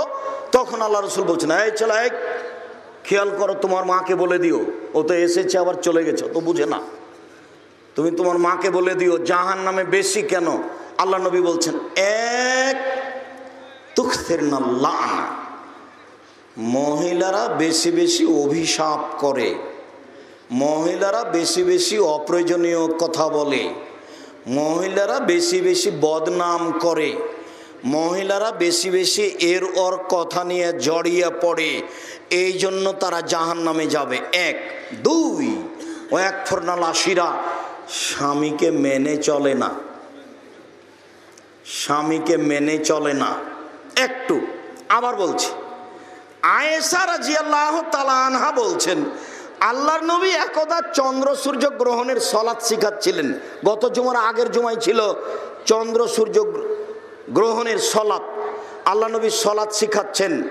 তো সলাত শেষে সাহাবীগণ বলছেন, আল্লাহর নবী, আপনি সলাতের মধ্যে হাত বাড়িয়ে কি নিলেন? আবার দেখলাম খালি পিছে উঠছেন, এইটা কেন? এবার আল্লাহ রাসূল বলছেন উত্তর, শোনো, আমি সলাতের মধ্যে জান্নাত দেখলাম। তানাওয়াল তো উনকুদান, আমি মনে করলাম যে জান্নাত থেকে একটা ফলের গোছা নিয়ে নি। লাউ আখাযতুহু লাকালতুম মা বাকিয়াতি দুনিয়া, যদি একটা ফলের গোছা নিয়ে নিতাম তাহলে পৃথিবীর মানুষ কিয়ামত পর্যন্ত খেত। তারপর আমি জাহান্নাম দেখলাম, এত কঠিন অবস্থায় আমি জাহান্নাম কোনোদিন দেখিনি, তাই আমি পিছে হটছিলাম। শোনো, আমি জাহান্নামে বেশিরভাগ নারী দেখলাম। তো সাহাবীগণ বললেন, কেন? তখন আল্লাহ রাসূল বলছেন, বেকুফরিহিন না, ওরা কুফরি করে এই জন্য। তখন সাহাবীগণ বলছেন, একফুরনা বিল্লাহ, আল্লাহর কুফরি করে? তখন রাসূল বলছেন, না, একফুরনা আশিরা, স্বামীকে মানে না। আমি কিন্তু অনবদক দিনী বোন, আপনাকে আমি কষ্ট দিতে চাইনি। আপনার জন্য জান্নাত সহজ, এটা আমি বলছি, একটু পরে বলছি, আপনি শোনেন একটু। স্বামীকে মানে না। এরপরে আল্লাহ রাসূল থামলেন না, বলছেন যে ওরা এমন, লাউ আহসানতা ইলা ইহদাহুন্না দাহারা, ওদের সাথে যদি সারা জীবন ভালো আচরণ করো, নরম ভালো কাপড় কিনা দাও, লাউ রাত মিনকা শায়ান, তোমার যদি একটু ভুল দেখে তাহলে বলবে মা রায়তো খায়রান কাত্ত, তোমার মধ্যে কোনোদিন ভালো দেখিনি, চট করে এটা বলে ফেলবে। এবার উপস্থিত বৈঠকের মুসলিম বোন, আপনার নিকটে ফিরে আসলাম। আব্দুর রাজাক সাহেব, আমাদের ব্যাপারে অনেক বলেছেন, একটু জান্নাতের দু একটা কথা বলেন। জি, আপনার জন্য জান্নাত সহজ। দিনী মুসলিম বোন, আপনার জন্য জান্নাত সহজ। 4টা কাজ করলে আপনি জান্নাতের যে কোনো দরজাতে ঢুকতে পাবেন। 1, সলাত খামসাহা, 5 ওয়াক্ত সলাত আদায় করলে জান্নাতের সব দরজাতে ঢুকতে পাবেন। 2, সমাত সাহারাহা, রমজান মাসে সিয়াম রোজা থাকলেই জান্নাতের সব দরজাতে ঢুকতে পাবেন। 3, আতাত বালাহা, স্বামীকে মেনে চললে জান্নাতের সব দরজাতে ঢুকতে পাবেন। 4, আহসানাত ফারজাহা, জেনায় লিপ্ত না হলে জান্নাতের সব দরজাতে ঢুকতে পাবেন। 4টে হয়ে গেল। তার মধ্যে একটা আপনার কাছে ভারী। 1, 5 ওয়াক্ত সলাত, আপনি তা পারেন। 2, রমজান মাসে রোজা, এটাও আপনি পারেন। 3, জেনা কোনোদিন হয়নি, এটাও ভালো। 4, স্বামীকে মেনে চলা। আব্দুর রাজাক সাহেব, এটাই তো কঠিন।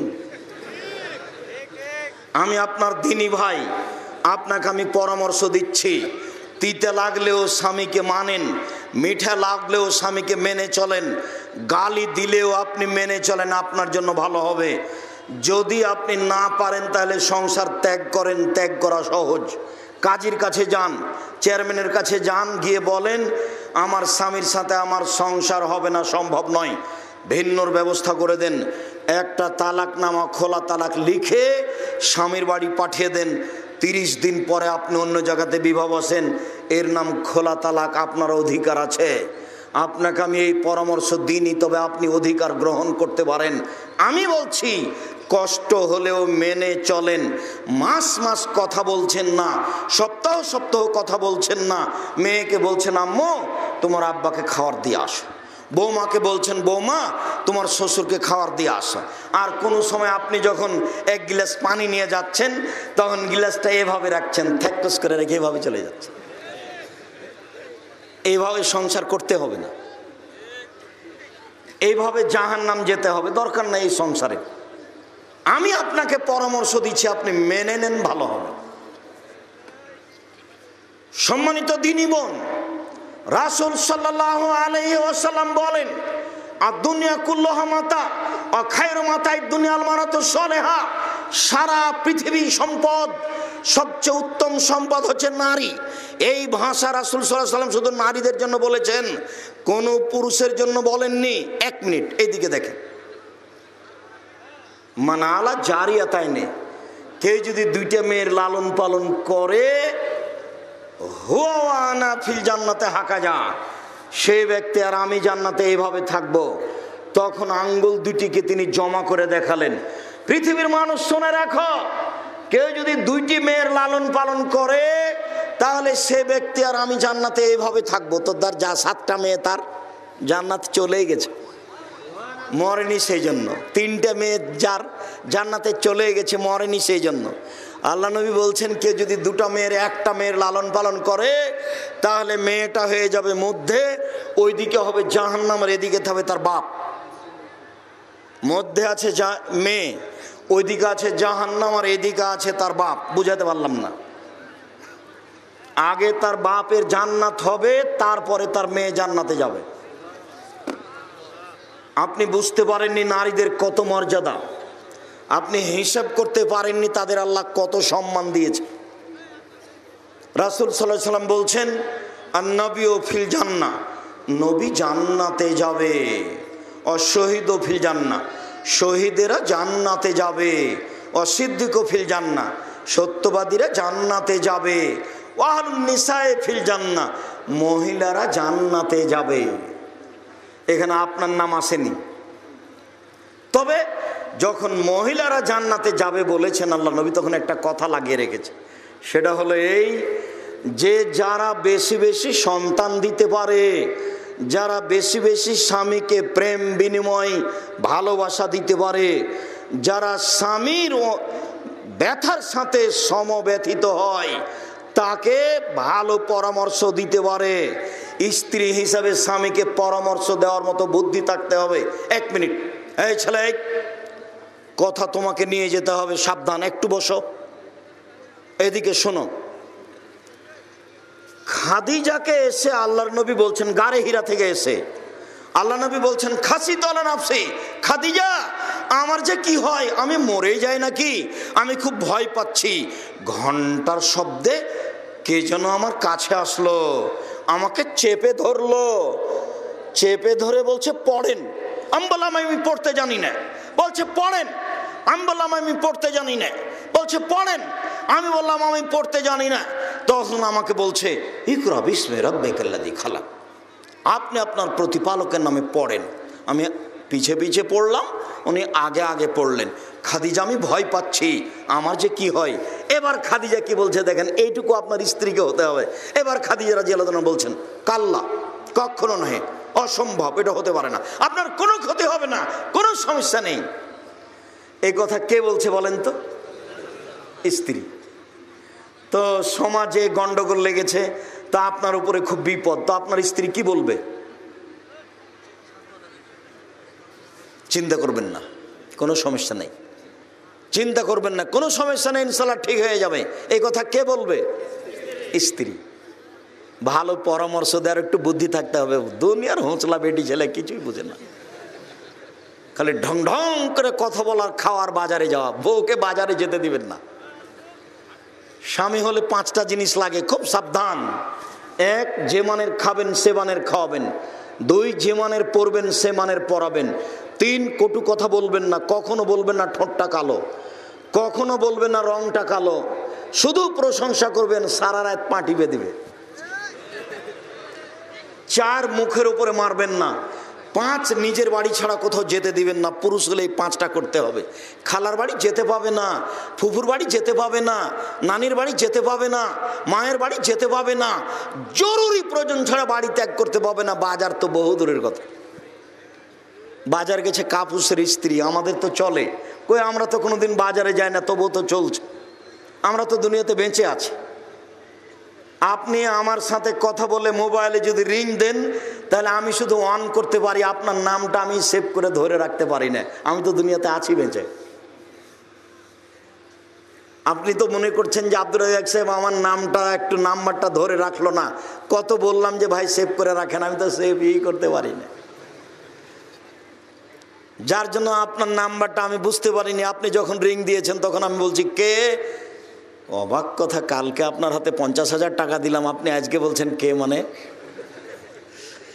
খালি যদি আপনি টাকাটা দিয়ে বাহির দরজায় গিয়ে আবার রিং দেন, দিয়ে বলেন যে আমি অমুক বলছি, তা আমি বলবো কে আপনি। আপনি মন খারাপ করিয়েন না।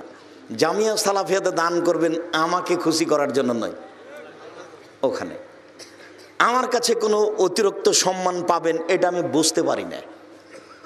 আপনি কোটি টাকা দিলেও আপনাকে ধরে রাখতে হবে, এ মাথাতে আমার হিসাব নেই। আমি বলেছি পতিতালয়ের মহিলা যদি কুকুরকে পানি পান করে জান্নাত পেতে পারে, আপনি জামিয়া সালাফিয়াতে ভালোবাসা দেখিয়ে 10টা টাকা দান করলে আপনি জান্নাত পাবেন ইনশাআল্লাহ। জামিয়া সালাফি একটা প্রতিষ্ঠান যেটা দল মুক্ত, জামিয়া সালাফি একটা প্রতিষ্ঠান যেটা শিরক মুক্ত, জামিয়া সালাফি একটা প্রতিষ্ঠান যেটা বিদআত মুক্ত, জামিয়া সালাফি একটা প্রতিষ্ঠান কাউকে উঁচু করা লাগে না, কাউকে নিচু করা লাগে না, কাউকে উঠানো লাগে না, কাউকে নামানো লাগে না। আমাকে সম্মান দিয়ে এভাবে আনতে হবে না আমি আব্দুর রাজ্জাক বিন ইউসুফ। আপনি যতই সম্মান দেন আমি লুঙ্গি পরে আছি। আমি আপনার কাছে সম্মান পেতে চাইনি। আমি ওখানে বলছি বারবার, আল্লাহ আমি আমল দিয়ে জান্নাত যেতে পারবো এটা আমার মনে হয় না, কেননা আমার জীবনটা সফর দিয়ে ঘেরা, ইবাদত করতে পারলাম না। আমার দিনী ভাই বোন যারা আমার কথা মেনে চলে, ওখান থেকে কিছু আমাকে নেকি দিয়ে বিচারের মাঠে পার করে দিও। আপনার উপরে আমার অনেক ভালোবাসা। আপনি যে দূর দূরান্ত থেকে এসে বসে কথা শুনছেন, আমার অন্তরের সাথে আপনি লেগে আছেন। যতক্ষণ আমি আছি ততক্ষণ ভুলে পেশাব লাগুক পায়খানা লাগুক আপনি মাঠ থেকে উঠবেন না। আপনাকে আমি অনেক ভালোবাসি, আপনি আমার ভালোবাসার দিনী ভাই, দিনী বোন। আপনার আমলের দিকে আমি একটু চেয়ে আছি। আপনি যদি রাতে উঠে 2 রাকাত সালাত আদায় করতে পারেন, আমি যেটা বলেছি, আপনি যে নেকি পাবেন আমি ওখান থেকে কিছু পেয়ে যাব ইনশাআল্লাহ। ওইটুকুই আমার আশা। জীবনটা সফর দিয়ে ঘেরা আছে, জীবনটা মানুষের গালি দিয়ে ঘেরা আছে, জীবনটা মানুষের বিরোধী দিয়ে ঘেরা আছে। বুঝতে পারলাম না, কোনোদিন কারো বিরোধিতা করিনি, কারো বিরুদ্ধে কোনোদিন কথা বলিনি। এরপরেও যখন মোবাইলে রিং হচ্ছে, অন যখন করি, তখন দেখি আপনি একবারে গালি দিয়ে ভরে ফেলে দিলেন। আপনাকে আমি কোনোদিন ধর্মের নামে ফাঁকি দিইনি। আপনি আমার দিনী ভাই, আপনি আমার দিনী বোন, আপনাকে আমি অনেক ভালোবাসি। সম্মানিত দিনী বোন, আপনাকে আমি অনুরোধ জানিয়ে বলতে চাই, আপনার জন্য জান্নাত সহজ। সব ঘটনা ছেড়ে দিলাম, একটু আপনাকে শোনাচ্ছে। ছেলে, তোমাকে তো কথাটা নিয়ে যেতে হবে। খুব কষ্ট দিলাম, আপনি দিন বোন, আপনাকে কষ্ট দিইনি। আপনাকে আমি ইব্রাহিমের স্ত্রী সারার মতো মনে করছি, ইব্রাহিমের স্ত্রী সারার মতো আপনাকে মনে করছি। আরে আপনাকে জাহান্নামী বলবো কেন?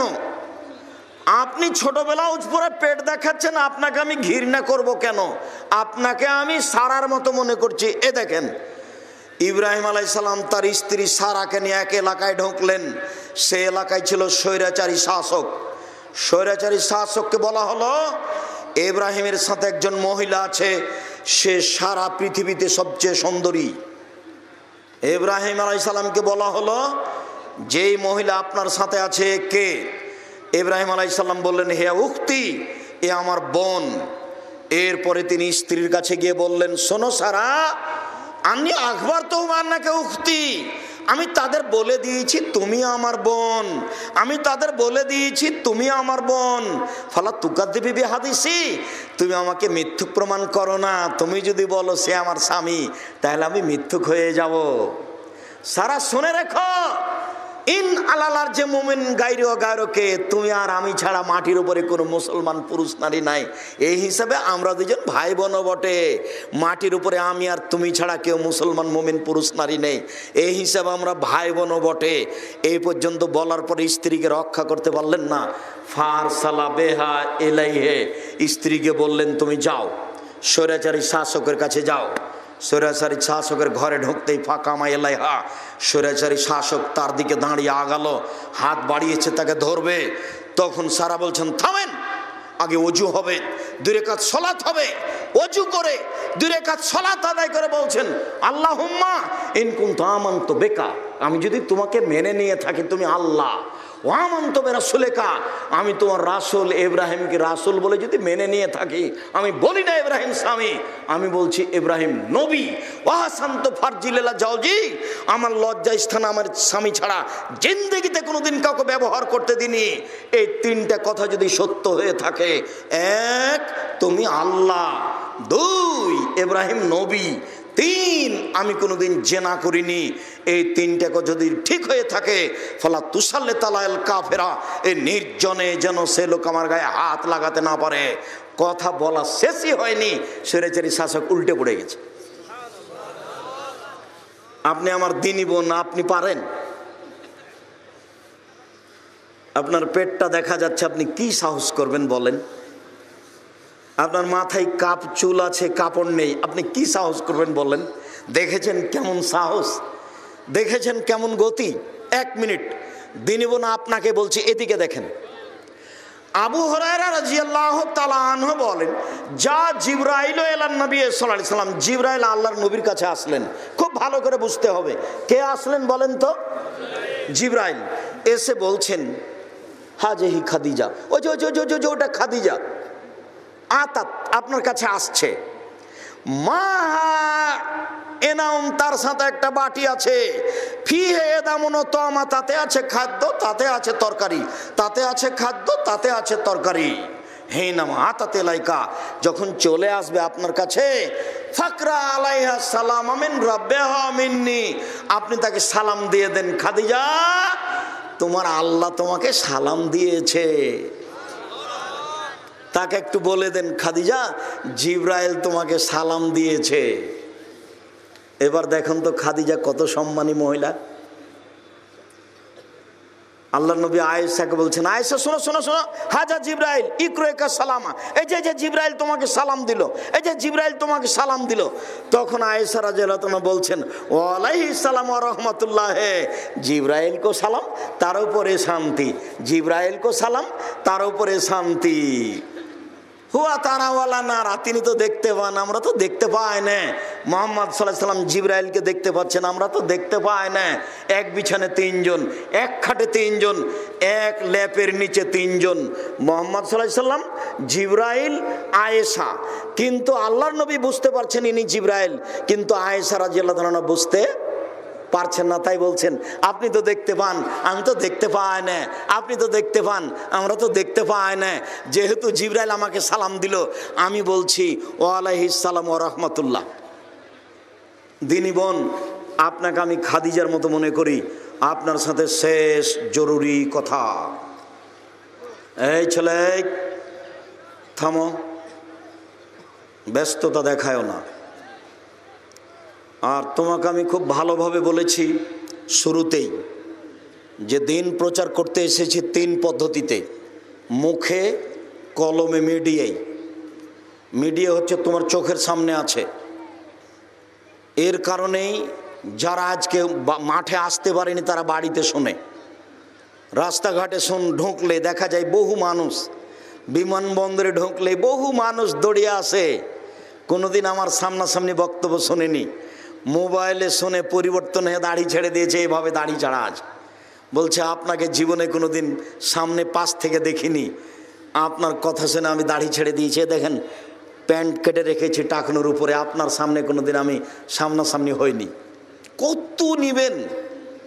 বিমানবন্দরে ঢুকেছি তো একটা মেয়ে লাফ দিয়ে উঠে বলছে, আসসালামু আলাইকুম। আমি ছিলাম আধুনিক অত্যাধুনিক মেয়ে, আমি আপনার কথায় পরিবর্তন হয়েছি। তখন আমি বলছি, এত শক্ত কথা শুনতে পারো? তখন উত্তর বলছে, শক্ত নয়, সত্য কথা। তার এটা মুখের ভাষা। কাজেই আপনাকে আমি কষ্ট দিয়ে কোনো কিছু বলতে চাইনি। আপনি আমার দিনী বোন, 1 মিনিট দেখেন তো একটু। আচ্ছা, আপনি বলতে পারেন দিনী বোন, আল্লাহর নবী কোথায় মারা গেছেন? মুহাম্মদ সাল্লাল্লাহু আলাইহি সাল্লাম কোথায় মারা গেছেন? আয়েশা রাদিয়াল্লাহু তাআলার ঘরে। তো কবর কোথায় হলো? আয়েশা রাদিয়াল্লাহু তাআলার ঘরে কবর হলো। এবার আয়েশা রাদিয়াল্লাহু তাআলা বলছেন, আমি ঘরে যাই, আমি মনে করি আমার স্বামীর কবর, মাথায় আমি কাপড় দিনে এমনিতে যাই। কয়দিন পরে হলো আমার বাপের কবর, তো আমি এমনিতে যাই। কেন? এটা আমার স্বামীর কবর, এটা আমার বাপের কবর, আমি মাথায় কাপড় দিই না। কয়দিন পরে হলো উমর রাদিয়াল্লাহু তাআলা আনহুর কবর, আমি আর মাথায় কাপড় না দিয়ে যাই না, একবারে মাথায় কাপড় দিয়ে নিজেকে গুটিয়ে নিয়ে যাই। কেন? এখানে আর একজন বেগানা পুরুষের কবর আছে, এই জন্য। আয়েশা কবরকে লজ্জা করেন, কবরকে। আর আপনি গ্রামের সবাই নাকি আপনার চাচা, তাই আপনি নির্দ্বিধায় কথা বলছেন।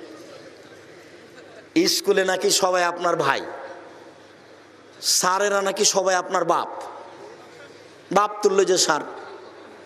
আর আপনিও ভুল বুঝছেন, মেয়েকে পড়াতে দিচ্ছেন প্রাইভেট, এইভাবে কি ধর্ম চলে?